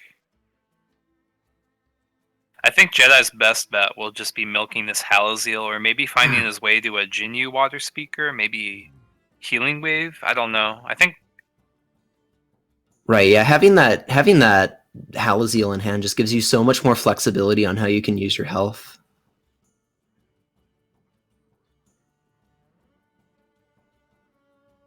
Alternatively, I mean, he could do Maelstrom. He could just play out the Halazeel too. This is a totally fine option. Actually, this is probably the smartest way to go. It didn't occur to me. It'll soak up damage, that's for sure. Can you hear me, by the way? I can hear you. Can Oh, okay, okay. Yeah, sorry. Double checking. All right, yeah. So that Halaziel in hand gives a lot of flexibility here and that has to be like really scary. Like that's as Spiver, that's got to be a must remove. Like you can't let that sit on board. No, definitely not. And yeah, this seems like one of the better ways to go about it too. And Spiver, he's going full in. Sees the I mean, Halaziel, but just can't play around Elemental Destruction. Seems like, which I don't know how I feel about it. Like yeah. I maybe holding mean, off on the Dread Corsair. where you see Halaziel, it's more. There's more than likely going to be an elemental destruction and or lightning storm, but it looks like he's safe for now, and that could almost just be the game. Not quite if we see a Maelstrom portal and Lava Shock. a But lava I shot. think you hero power then, because you could Ooh, you have would, possibly yeah, gotten you'd the want spell to, power. yeah, you would have wanted a hero power first there. I think that was a slight misstep. Yeah, definitely. Yeah, the hero power last here. If he ends up with a spell damage, he's going to feel a little bit silly. Yeah, because And he no doesn't. more would have been cleared than there was, but there would have I mean, there would have just been more damage dealt to the minions. Right, and it doesn't matter too much because No. Spiver is going to take this game pretty easily, and so that will result in a 1-1 now for Jedi Ninja and Spiver. Yeah, I don't know. I think the one turn where the hit and the lava shock, if it dealt with the frothing, then Jedi would have been not ahead on tempo, but much more even, and the frothing would have gotten um a less powerful swing in than it ended up getting. Because I Right, think so it got now, powered up on the turn it actually hit. yeah. So now Spiver is left with his Priest and Shaman, I believe, while Jedi Ninja will have his Shaman and Warrior still to go. Yeah. So yeah, Shaman and Warrior for Jedi, Priest and Shaman for Spiver. So if Spiver did certain adjustments like G-Nuts did with his Priest, it's probably a really good one to queue up, but he's stuck on the Warrior so far this series. Which some Yeah, I people will mean, do in Conquest, but in THL it can be really beneficial to kind of move around a little bit more. Because you're not going to win every match. Sometimes just getting the most game wins for your team is the best thing you can do. right. And so, yeah, we're going to see Wormrest Agent held, which is a very good start. And it looks like it's going to be Dragon Warrior against Jedi Ninja. And that actually is strangely pretty good. Oh, man. And Jedi Ninja just mulliganed into pretty much the God hand right there. That is a very good one. Yeah. It's interesting. Jedi has brought the Dragon Pirate Warrior hybrid, which a lot of people are down on this deck, but it can actually be a little bit superior against a Pirate Warrior, for example, and it's pretty decent against Shaman too. Yeah, I mean you can put up taunts like if you're running even things like the Fierce Monkey, that can really shut down any aggression from your from a shaman, even just like an early taunt. And I mean obviously the Twilight Guardian very good at that too. So this turn I think we're likely to see the Blood to Ichor and trade into the taunt and then play out N'Zoth's first mate and get the patches in there just to get a pretty solid board right off the bat. Yeah, I think there could be some consideration to save the Blood to Ichor for the next turn, but I like just getting the two immediately because the weapon could have dealt with the taunt just fine as well. And this is kind of a throwback deck almost. That starting hand looked like just old school right after Old Gods released Dragon Warrior coming out. And yeah, sadly, a kind of a dead turn 3 here for Spiver. So yeah, anything would have been better than that. Even just something like another Spy Historian at least. Yeah, just to get something on the board. But this Alexstraszus Champion is going to come down, followed up by either the Kor'kron Elite or the Twilight Guardian, just to push even more damage. And yeah, lots of just drops every turn. Kind of a return to Curvestone here we're seeing. Yep, although there is one blue thing down there for Jedi, so it wasn't perfect. by any means. Oh, that is true. Almost. He was close. He was one. He's getting there now with Blackwing Corruptor in hand, which he's got 2 dragons, so he can definitely play the Guardian if he wants, but maybe... And that would play a little bit around Blackwing Corruptor Yeah, if he were to do that. I'm a fan of people playing things that aren't charge first because it's not, especially in damage-based decks, because it's not immediate damage it's immediate damage versus not immediate damage, and so you might as well get something down that'll deal damage later on. I can get behind that reasoning, for sure. Yeah, I think we're going to see the Twilight Guardian come down here, and outside of a Shadow Word Pain, that's a pretty good drop. Yeah, plus, I mean, he might opt for the Core Crown, but the thing about the Twilight Guardian is that earlier, they healed on turn 3. I think if there was a Shadow Word Pain, he would have used it. More than likely, yes. Yeah, so Blackwing Corruptor would be the worst case, but just a big fat dummy instead. Dragonaut Operative pulling a Twilight Guardian, that's not Perfect. bad. Yeah. That is a pretty good pull, especially with the Power Word Shield in hand to buff it up even a little bit. Yeah, he found a card from an aggressive deck that he actually includes in his deck. Yeah, why not? Just can even buff it up with Power Word Shield. Yeah, I get that 3/8 taunt. It's an Ancient of Blossoms all of a sudden, but for 1 less mana. Ha! Yeah. And you draw a card. Yeah, now Jedi's got to come up with the decision of whether... I doubt that he wants to clear it, because that's just too much of an investment. Yeah, you're having to... could just go face, or you could try to soften this up for when it probably does trade. You can make it so that it dies if it has to trade into the Blackwing Corruptor, even with a heal. Yeah. I think there's merit to that. There's merit. I'm kind of I mean, you hate using a Core Cron to trade into it, but that is a really big body, so you might just want to get rid of it. Okay, so he trades the Core Cron to preserve the Blackwing Corruptor. At least in theory, preserve the Blackwing Corruptor, but... Although Potion of Madness, Shadow or Death, I don't totally hate that play. I think it's great. Although, if your opponent then drops... Oh no, you can heal, so then your opponent can't drop a 9/9 on you this next turn. Oh yeah, that's pretty relevant to be considering. And yeah. Yeah. So he won't get 9/9 next turn, so he'll be 1 off. And then he can follow it up with even Drake if he wants next turn. Well, probably Twilight Guardian because he doesn't have another dragon in turn. But yeah, all of a sudden Jedi Ninja looking like he's beginning to run out of gas. I mean, he still has the Twilight Guardian. He could even play the Fairy Dragon. I would probably err on the side of not playing it because right now it's your only dragon in hand.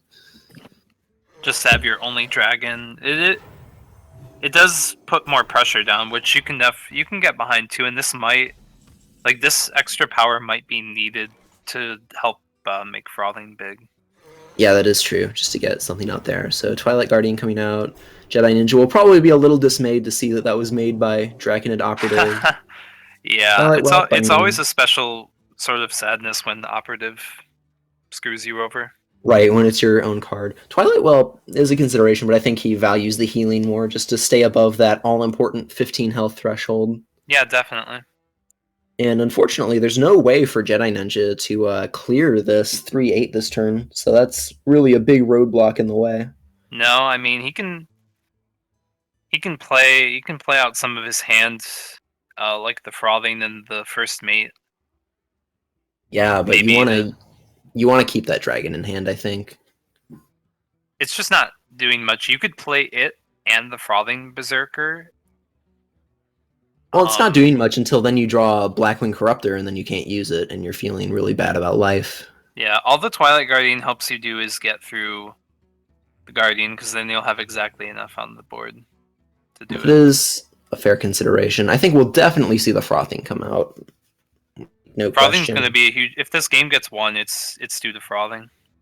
Yeah, the Frothing needs to get really big. Although these types of decks, one of the big ways to get it big back before the newest expansion was to play out the Ravaging Ghoul, but I doubt that this deck is going to run Ravaging Ghoul with all the 1 health minions that it has.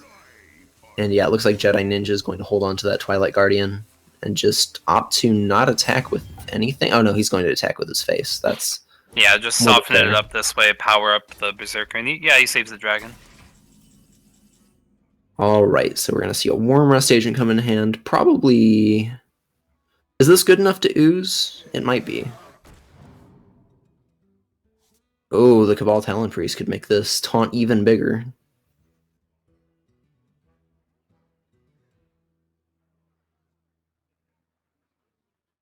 Yeah, I mean, I see no reason why not to. Execute would be the main way to get through it. I mean, Jedi can probably plow through it through a series of trades and powering up frothing. Yeah, how much would you consider just doing Cabal Talon Priest and passing on doing it on the taunt? I mean, it's a play he could make, and yeah, he might end up doing that.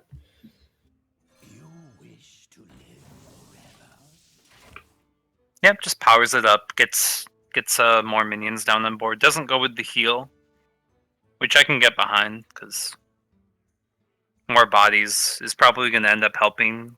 In the case if Yeah. this frothing gets huge, you need a way to get through to it.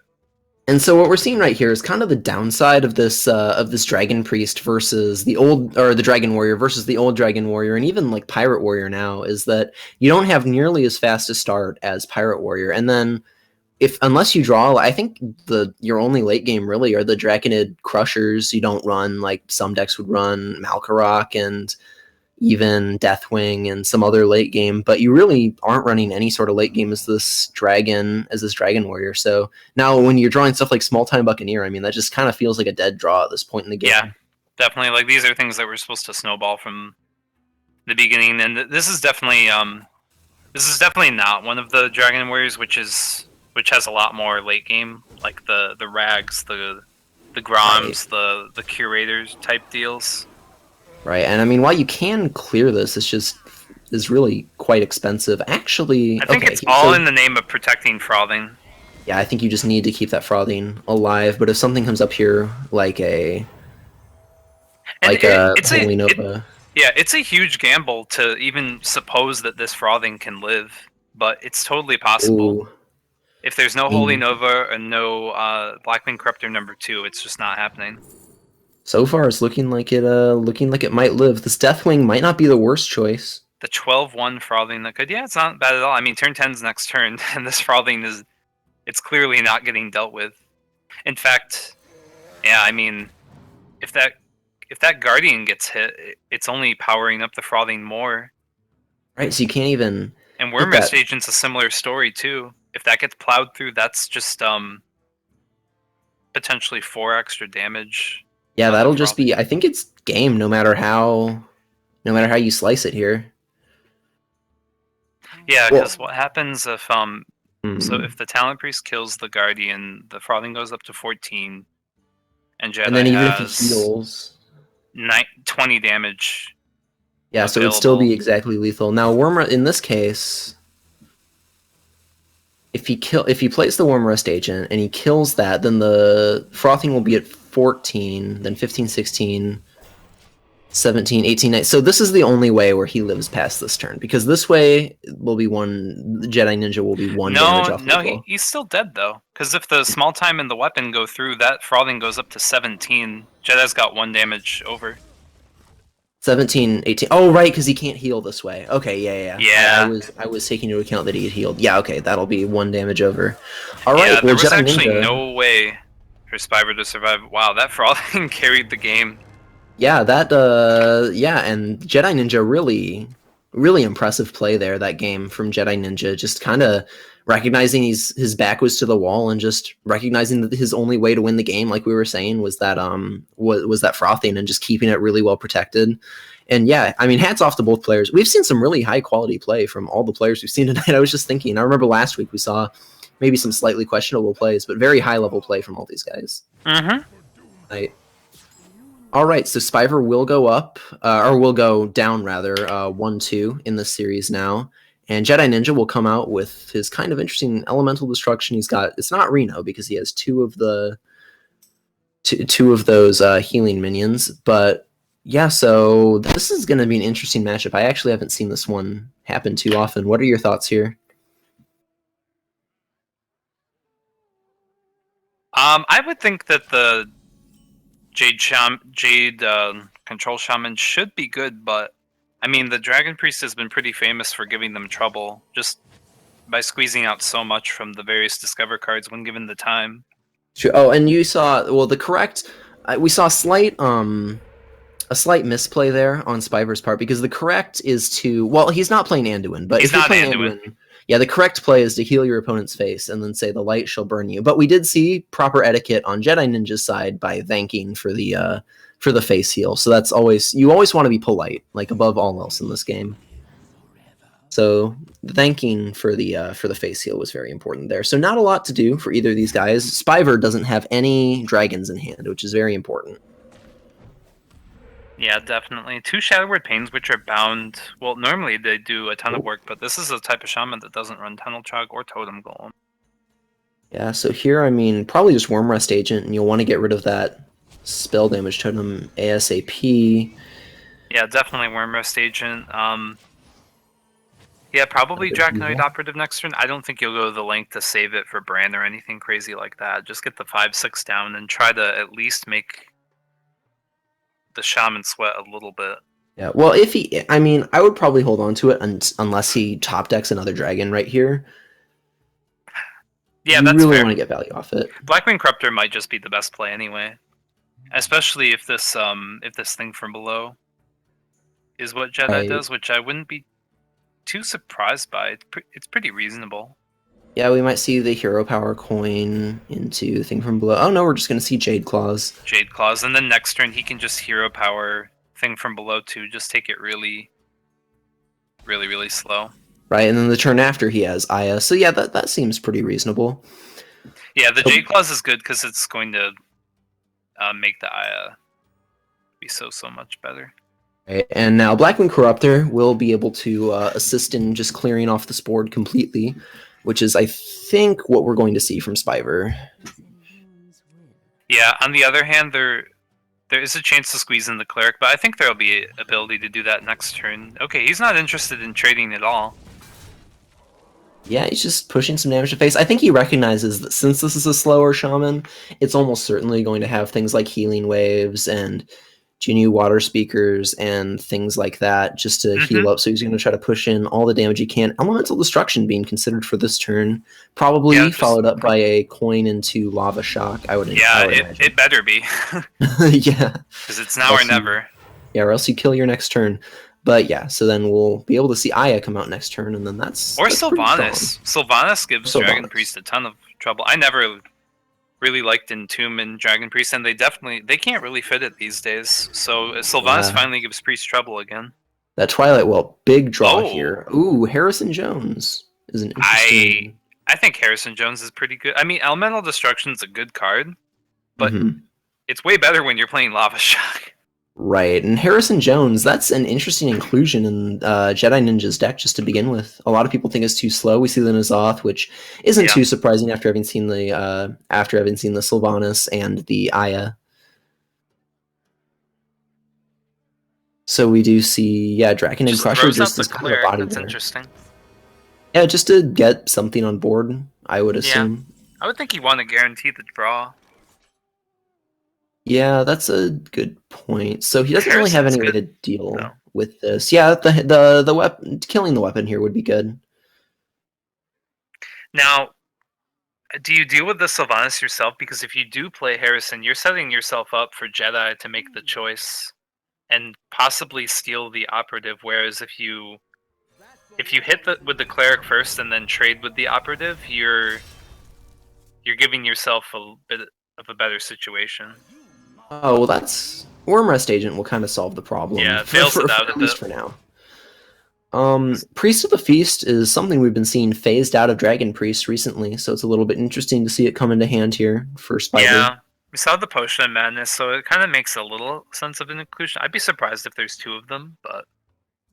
Yeah, I know early versions of Dragon Priest, this expansion, ever since Mean Streets had double Priest of the Feast. I know Show got up pretty high with a list that had double Priest of the Feast, but since then it's been considered just generally too slow for a lot of the metagame right now.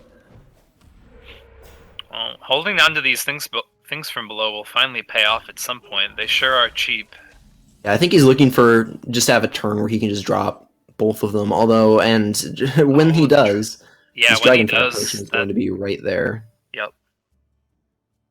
So you can look to get a little bit of cleric value here if you're Spyver. Twilight Whelp. Oh, maybe he'll deal with the Sylvanas this turn and just maximize the odds of Jedi Ninja getting something not that good. Mm-hmm. Because you'd much rather give a Priest of the Feast than even like Harrison or the Operative. So he goes with the Shadow Word Pain just to get through. Oh wow, he's just pushing a lot of damage. Plays the Whelp. Could have possibly killed the Azure Drake and healed up, but no, just has a huge board. The Elemental Destruction was played, so I think it's down to Sylvanas to clear this up a bit. And does that get better with Jade Lightning? Sylvanas can only suicide the best against Harrison. Suiciding against the Priest of the Feast still leaves it up. So Jazz gotta find the best way to do this. Maybe it's using Jade Lightning on the Whelp? Yeah, and then you could you could run your Sylvana, or you could run your Azure Drake into I think this is the way to go. I think I see where Jedi's going. Yeah, okay. And then you either steal the Priest of the Feast or the Operative. Stealing the Priest of the Feast would be really sick. Oh, he should Jade Lightning that. Well, maybe he's going to Hex, the bigger one that gets stuck behind? Oh no, he's going to end up using... If he uses Jade Lightning after, then that's a little bit of a mistake.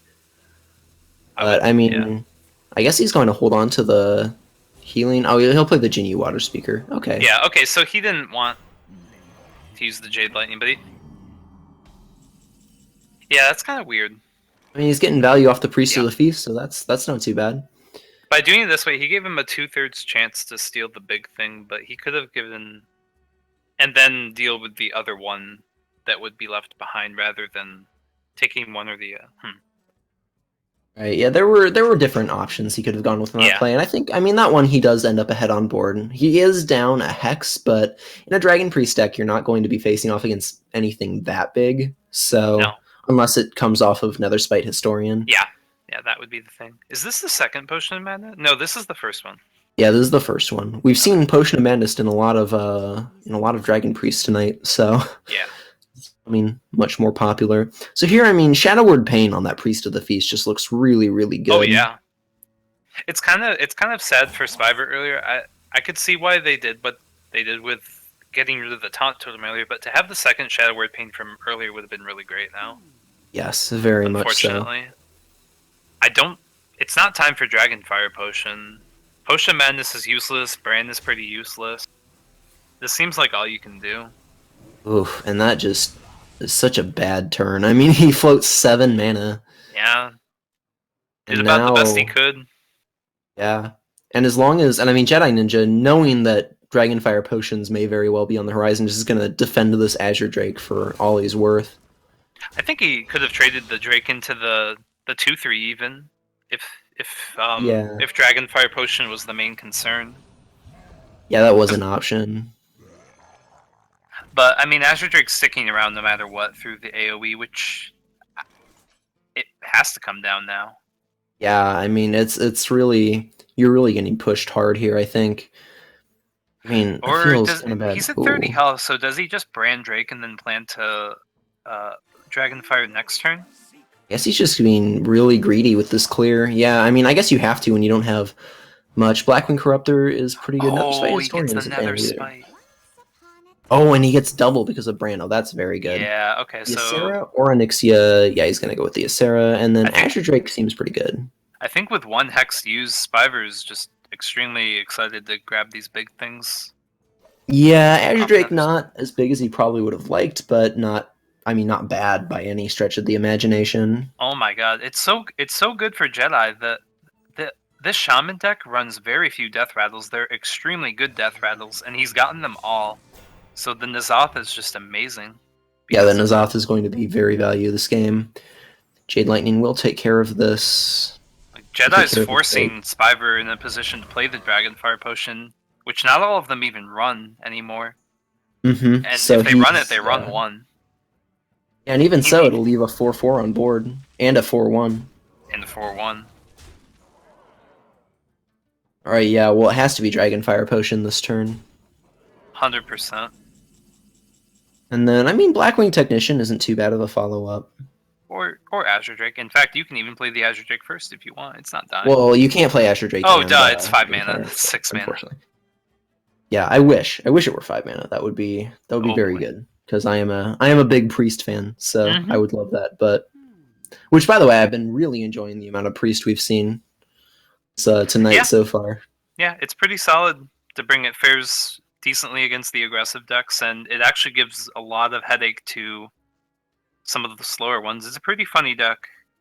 Particularly Reno Mage. Reno Lock, Yeah. it's a little bit weaker against just Oh, because yeah. of the high burst damage combo Big time. and Jiraxis.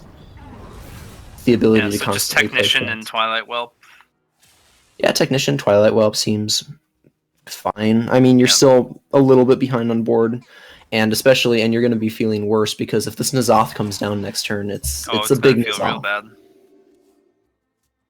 Oh, And the he Storm top decks Guardian. the Storm Guardian. Not that it matters. I think he's got more attractive plays in mind. I think just N'Zoth is really good this turn. It's pretty amazing that all this happened so soon. Jedi's drawn 15 cards. Yeah, Jedi is drawn very well this game. he's gotten the death rattles that he needs. Yeah, and I He's think been we're just able to gonna see him navigate to face everything here. else around it. It is pushing damage to face, and Spiver might be out of luck here. Is there any way that he can stave off being killed this turn? Jedi's up 2-1, so this would be it. Taunt's a good first step, and you can clear the white eyes. Clear the... Oh, okay, this is slightly better, because your Technician survives. Yeah, and I'm you can assuming clear- the Azure Drake's getting taken out. Yeah, but at that point, He's still then, dead I no mean, matter what. Yeah, he's still dead. Because 10 damage is going to find its way through. The Potion of Madness, just it has nothing. Yeah, in this matchup, it's not too good when you're playing against mostly just big things. No pirates.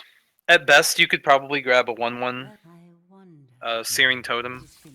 We're seeing the well played and the Yeah. concede here. So Jedi Ninja will take this series 3-1 on the back of some interesting decks, to say the least. They worked out well. That kind of grindy control shaman and the tempo rogue, which we were not expecting to see, both worked out pretty well.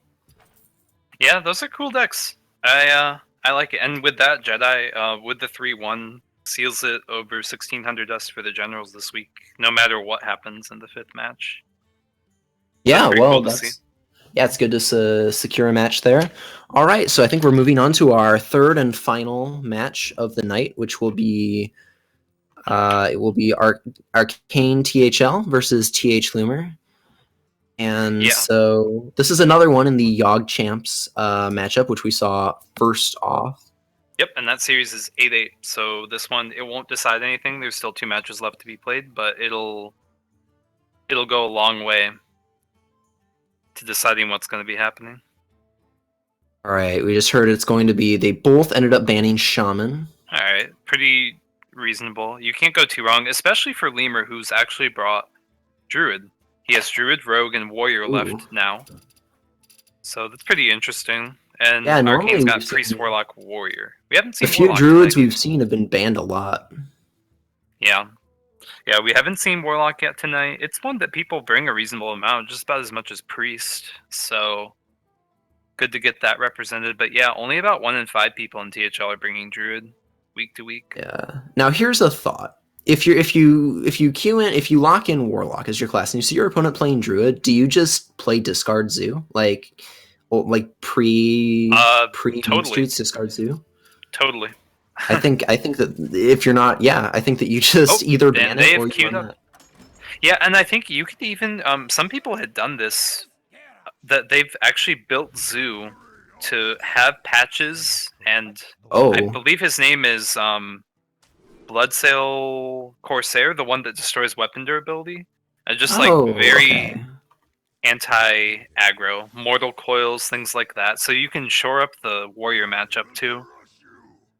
Yeah, now I think that maybe Arcane THL seeing the Seeing the, or I'll just call him Arcane. Seeing Arcane with Arcane, like seeing the Druid in his opponent's lineup and not banning it, he may have just built all of his decks just to target this Druid deck potentially. I think With the that'd classes he be has, a it's very pretty good possible. call. Yeah, because I But- mean, even Dragon Priest, if it gets a fast start, can really do a number on the much slower Druid. Yeah. Yeah, so Arcane's got a pretty good start. Lemur does too, with between the Jade, Blossom, Innervate, and Swipe. Could just Innervate the Swipe out now. It'd prevent a lot of damage.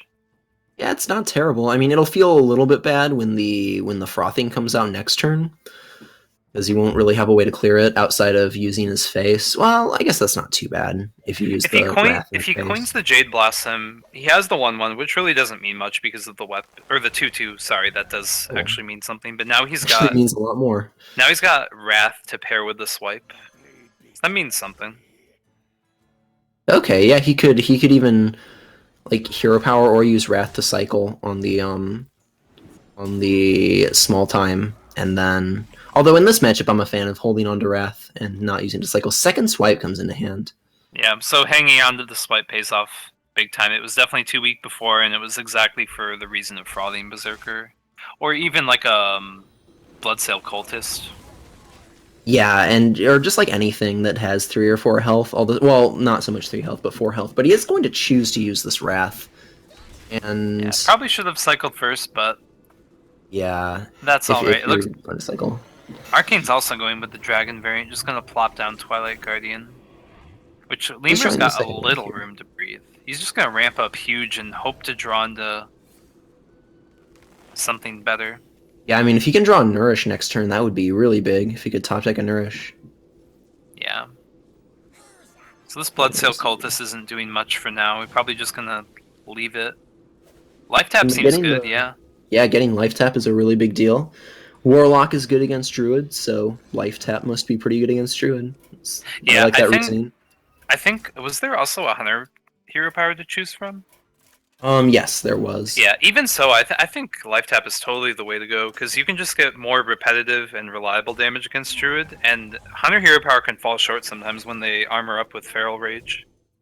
Oh yeah, and now he's about to drop this 9/9 Draconid Crusher here. If he Yep, he'll get pushes the three 9/9. damage here.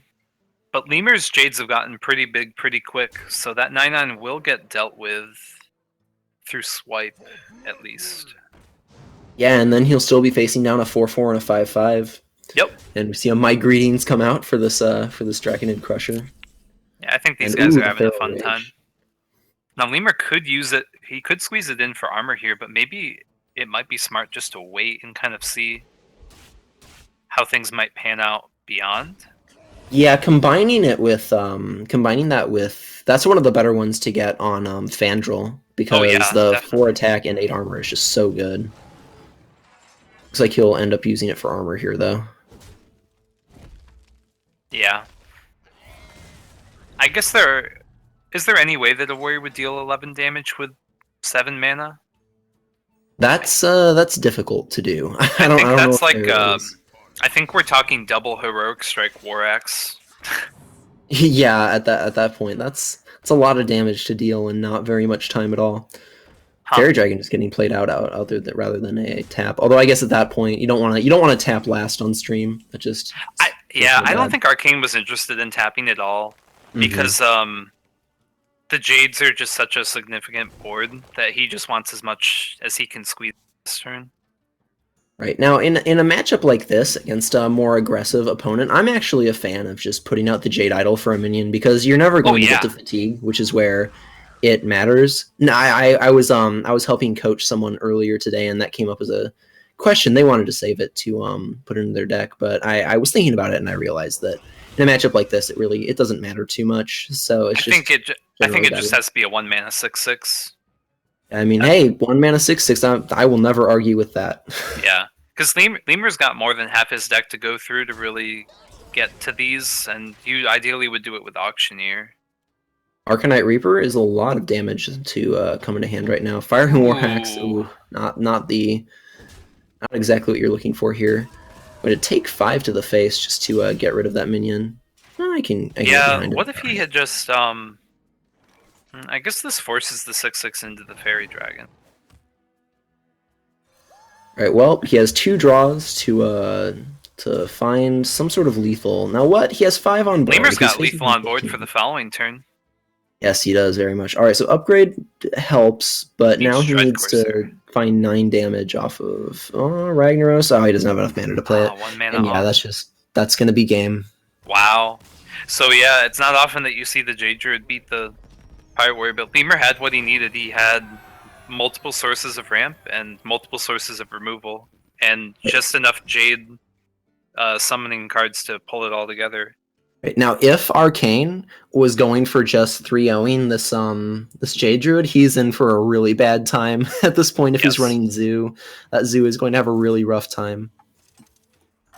Yeah, Zoo. It's always been one of Rogue's better matchups, even after the Blade Flaring nerf. And I have to imagine that it's even better now with Pirates. Just like Oh yeah, Rogue has a Flame Imp now too. So yeah, and it doesn't even damage himself. So nope. all right, so we've got Rogue and Warrior left for Lemur, and Arcane still has all 3 of his classes, being Priest, Warlock, and Warrior, and he will bring in this Warrior. So we're going to see a Pirate Warrior versus a Dragon Warrior. Now, this one I think is interesting because I think if the Dragon Warrior can get some of the early taunts, like the Twilight Guardian, then it can get a little bit out of hand for the Pirate Warrior. But otherwise, the Pirate Warrior can just push so much damage. Yeah, Twilight Guardian's a huge card for sure. I think Alexstrasza's Champion's also a pretty huge card, and the fact that Lemur has saved the weapons, which I think is smart because he's got the Bloodsail Cultist to guarantee them being bigger by saving the coin. Although he's just kind of swimming in weapons now. Yeah, he has quite a few weapons. Okay, so Patches will go face. Now this turn, Arcane doesn't have to. I mean, I guess you just play out the small time and armor up. Oh wait, you'll get the Patches, which is going to put a little bit of a kink in the plans of Lemur. Yeah, it will. And man, I don't know if Lemur wants to buff the N'Zoth's First Mate weapon. It's kind of awkward here. Yeah, you really want to get it on the Arcanite Reaper or even the Fiery War Axe. He could just he could kill the Buccaneer here and then just get the Finley and First Mate out there. Just get the First Mate out there to have the pirate body, and then maybe he could coin War Axe and Bloodsail Cultist. Right, Fire Blast is pretty good. Normally, you would at least give the Rogue hero power a little bit of a look, but the fact that he has a weapon equipped as well as effectively 3 additional weapons in hand makes that a lot less attractive. He's got all the weapons he's going to need for the foreseeable future right now. Yeah, big time. Arcane doesn't care about the pirate at all. No, not at all. And so, yeah, Fiery War Axe coin into Bloodsail Cultist is likely what we're going to see here. And you may see the weapon. Yeah, it's just going to deal with this. Yeah, Lemur's taking a lot in the process, but he figures that with this huge weapon, his board, and his hero power, he'll be able to outrace. Which would seem likely, but the Arcanite Reaper makes a big difference. Yeah, and that's going to push him. That's going to push Lemur past the threshold for the Draconid Crusher. Right, but this Fiery he never wants to be trading with that. As Fiery War Axe is getting really big. That is 24 damage in that weapon if it can get every. Now, the board plus the hero power will be able to remove this Crusher if it does come down this turn. 6. Which is probably what's going to have to happen. Lemur's just 1 damage off lethal with the hero power next turn. Wait, is he 3? Oh, wow. He is only 1 damage off lethal. I hadn't even been looking at lethal as an option for him. Sadly, does not top deck into it. Yeah, which is unfortunate because, wow, how... He doesn't clear this without using his face. Well, he can use his entire board, too. Oh, yeah, he can, because he has the pain. But that feels really, really awful to have to do, but I think you have to do it. Right, because he's dead otherwise. Yeah, you can't eat 9. He's even more than dead if One he over doesn't. dead, yeah. Alright, but I mean, he still has 18 damage in that weapon, plus Yeah, more weapons to come. if Lemur gets 2 more turns, assuming that taunts and armor ups don't complicate things, then he does have the game. So Arcane's got to squeeze in armor up, Ooh. or Got he a can just try little and bit set up lucky his own there. lethal. Arcane got a little bit lucky there that he top decked the other dragon to ensure that this Alex Shaw's champion had charge. But I think Do you that think he? I think he should have armored up because between N'Zoth's first mate, he would have had the guaranteed kill, right? yeah, I think so. He'd It have the doesn't 1 end damage and up mattering. he'd have the 3 charge. So that would be playing around 5 damage, and 5 damage is kind of a weird number. But he had the ping, so it was really 4. Yeah, armoring up there was really important, I think. Yeah. So Arcane will take a game back, so it will be 1-1 here. And so we're going to see still for Arcane, we'll still have his Warlock and his Priest to win with, while Lemur will have his Rogue and Warrior to win with. So if you can get Rogue into Priest, that's, as we said before, a very favorable matchup. But Rogue into, if it is Zoo, which we're suspecting that it is, then Rogue is pretty much favorable against either of what Arcane has left. Yeah, Lemur should definitely rip out that Rogue.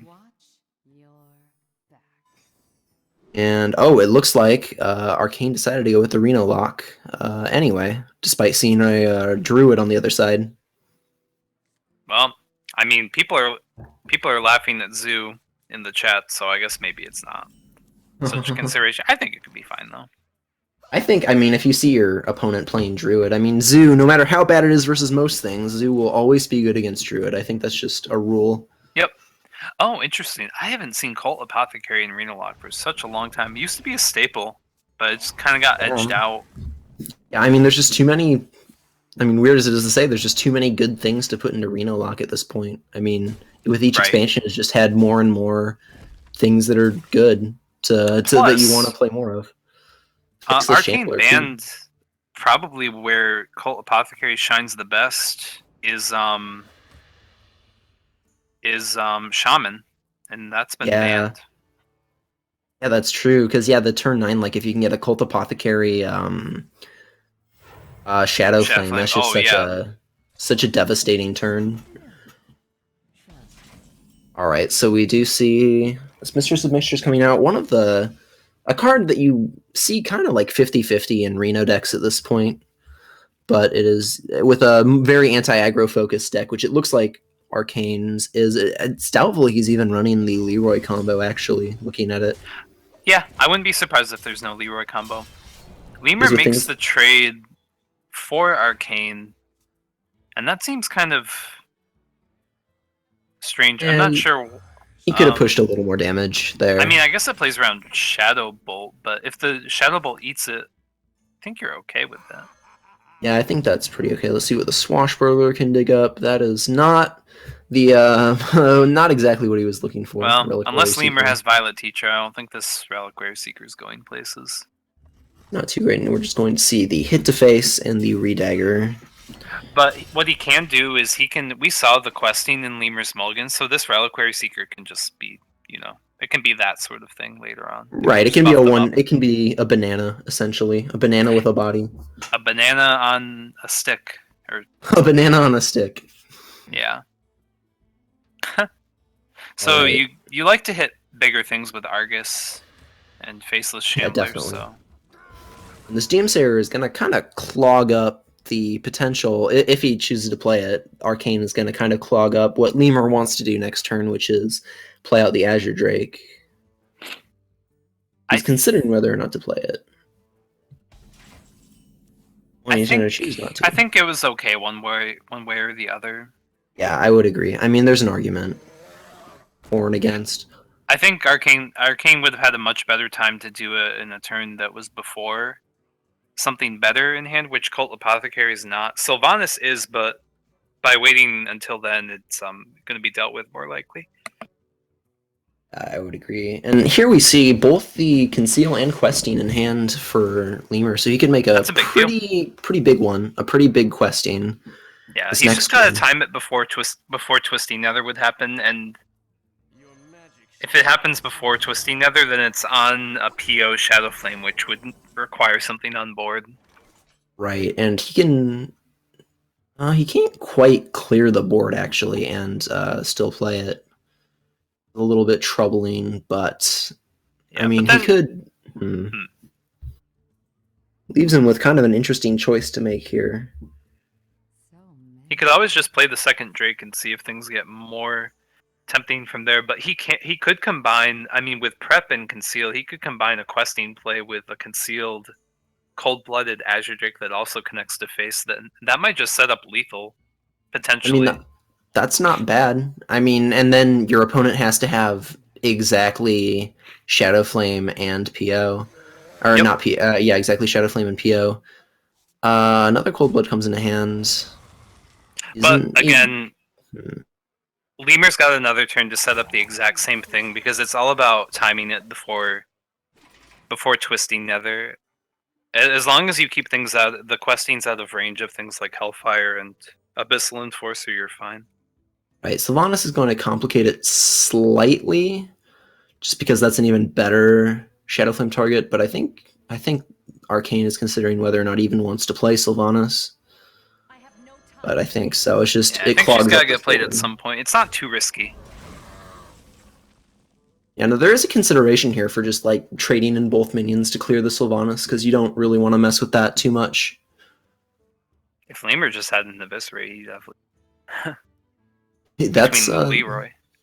oh yeah, that is consideration. He does have a lot of damage in hand. Now, I mean, you could see something like trade these two minions into Sylvanas and then play out the Tomb Pillager, or the Questing Tomb Pillager, and then prep Conceal. An option. Yeah, And then next turn you do have the Leroy and double Cold Blood. See, Lemur had 7 damage on board. Yeah, there really wasn't much of a case to go in with damage and then have Leroy to fall back on. As long as he's got Leroy in these Cold Bloods, he doesn't need to use them otherwise if he doesn't want to. I think he was afraid of the potential of the Shadow Flame on Sylvanas especially. Because it would not only clear his board, but it would also steal his questing if he were to go in on it. Right. Now, what do you think is the reasoning behind not playing this questing and getting it big? Because that would guarantee lethal the next turn if you put the conceal down. And now it's that turn 8, so twisting nether is a factor. So I really think he should have gone with the questing last turn. Yeah, I'm really not sure. I think it's been That might have just been game losing right there.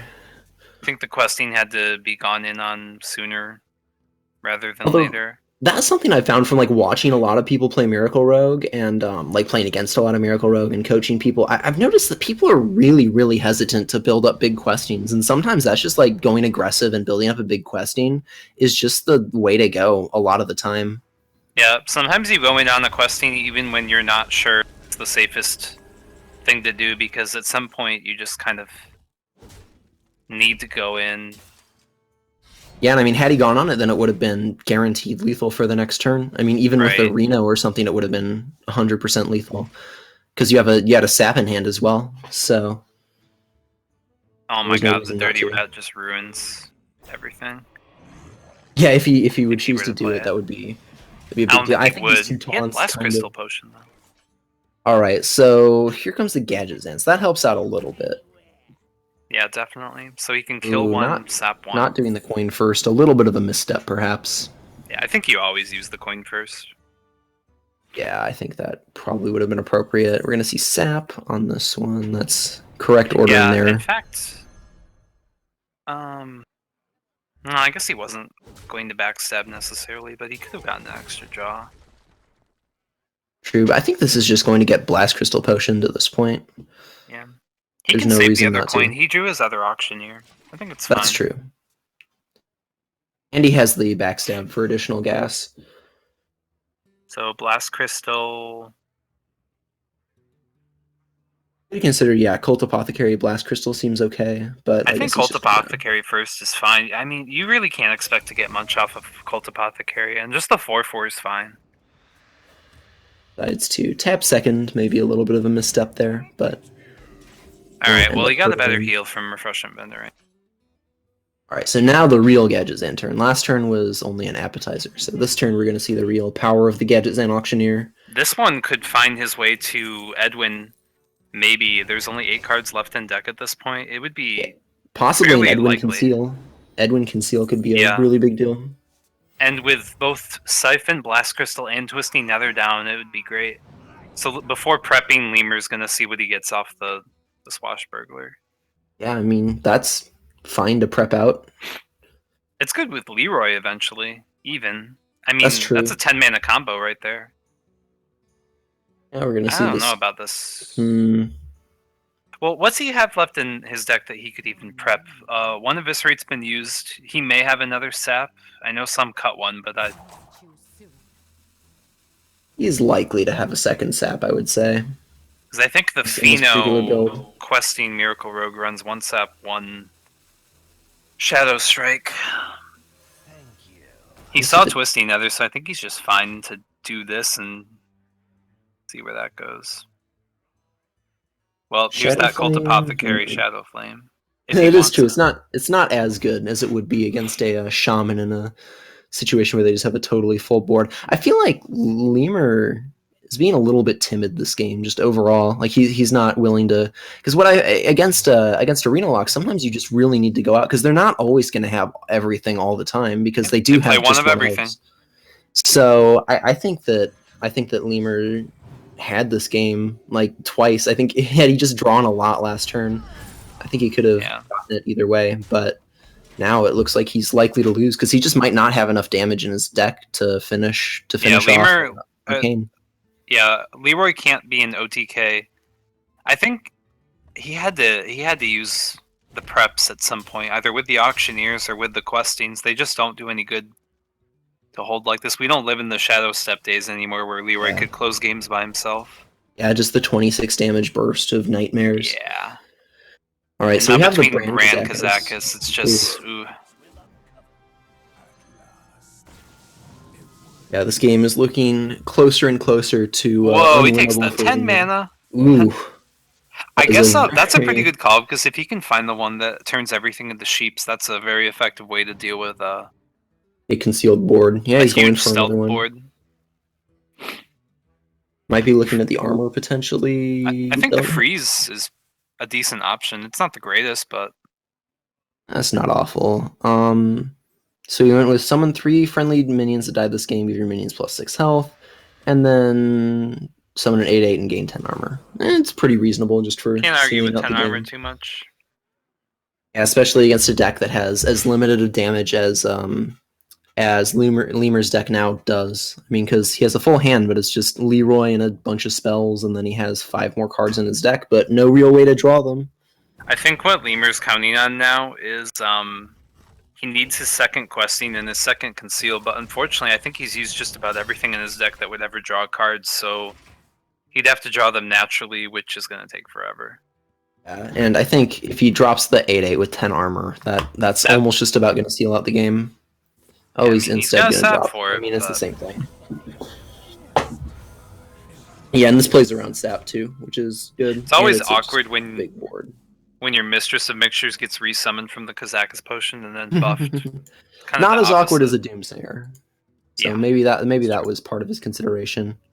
Alright, so here's the questing, but there's no deal.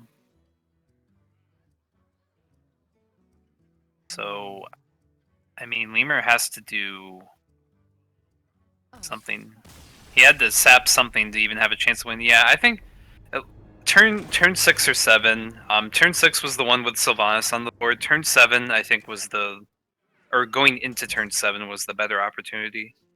Yeah, I think that had he gone the big questing.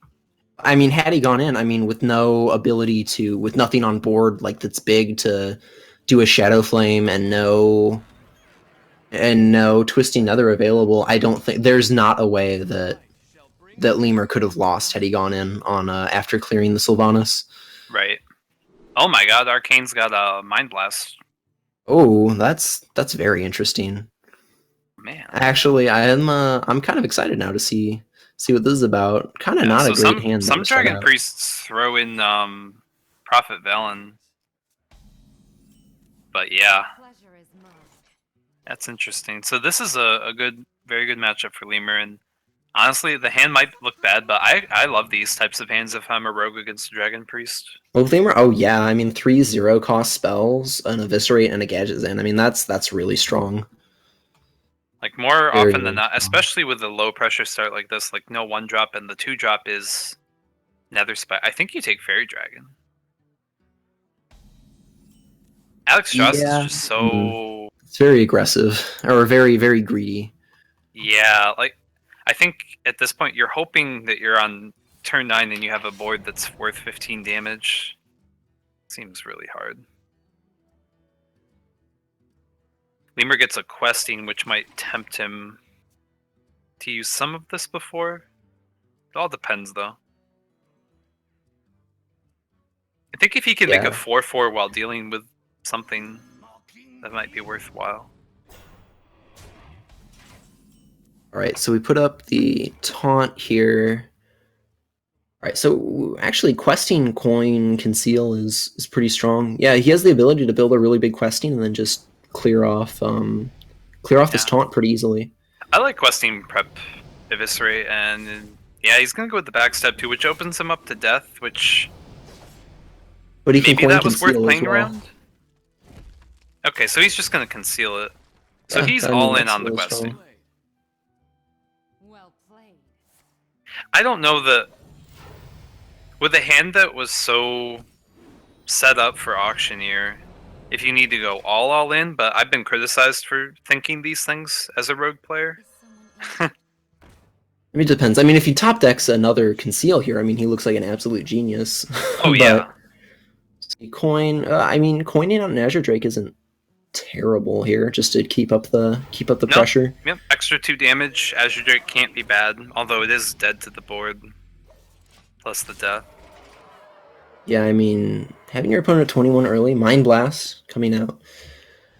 A Shadow of Death is going to take care of that. I don't know. So I'm not the greatest rogue player in the world, and usually I play a little too conservatively, but I think like when you've got a hand of Azure Drake and Auctioneer against Priest, I would lean towards saving for the Auctioneer. I don't think what Lemur did was wrong either, because if Arcane didn't have Death, like sometimes you go in on Edwin even though Death could shut you down. If not, you win, right? Yeah, alright, so the Bookworm getting some value here. Yeah, I mean, yeah, he has the Alex Strauss already. Just get the 3/6. Yeah, and right now, Lemur kind of looking a little bit behind here, as surprising as it is against one of your best matchups.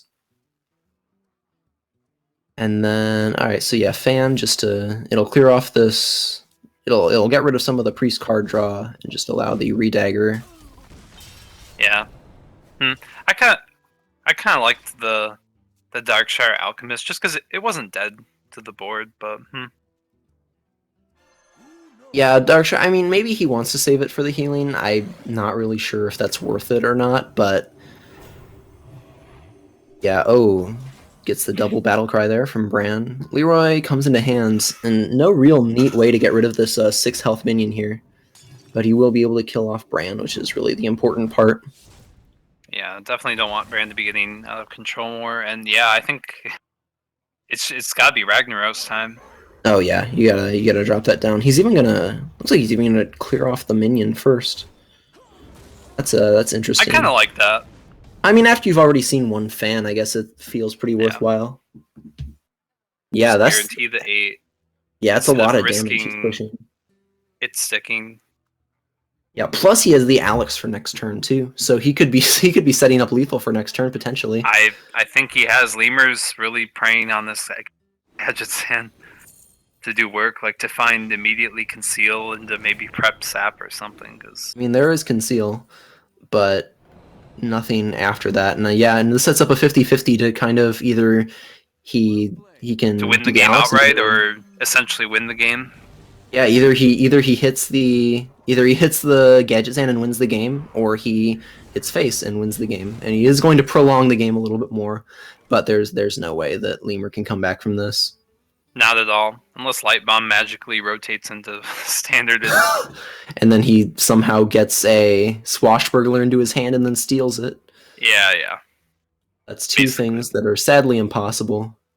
I don't know if there's a Hearthstone equivalent of wall hacks, but that's what it would take. Yeah, and that's just gonna be it. And that's the game and match for Arcane. Yeah, so G-Nets earlier got the win, and Arcane takes it back against Lemur, so yeah, that puts the Yogg champs ahead. And it's gonna come down to the last match to figure that out. I believe that Yogg champs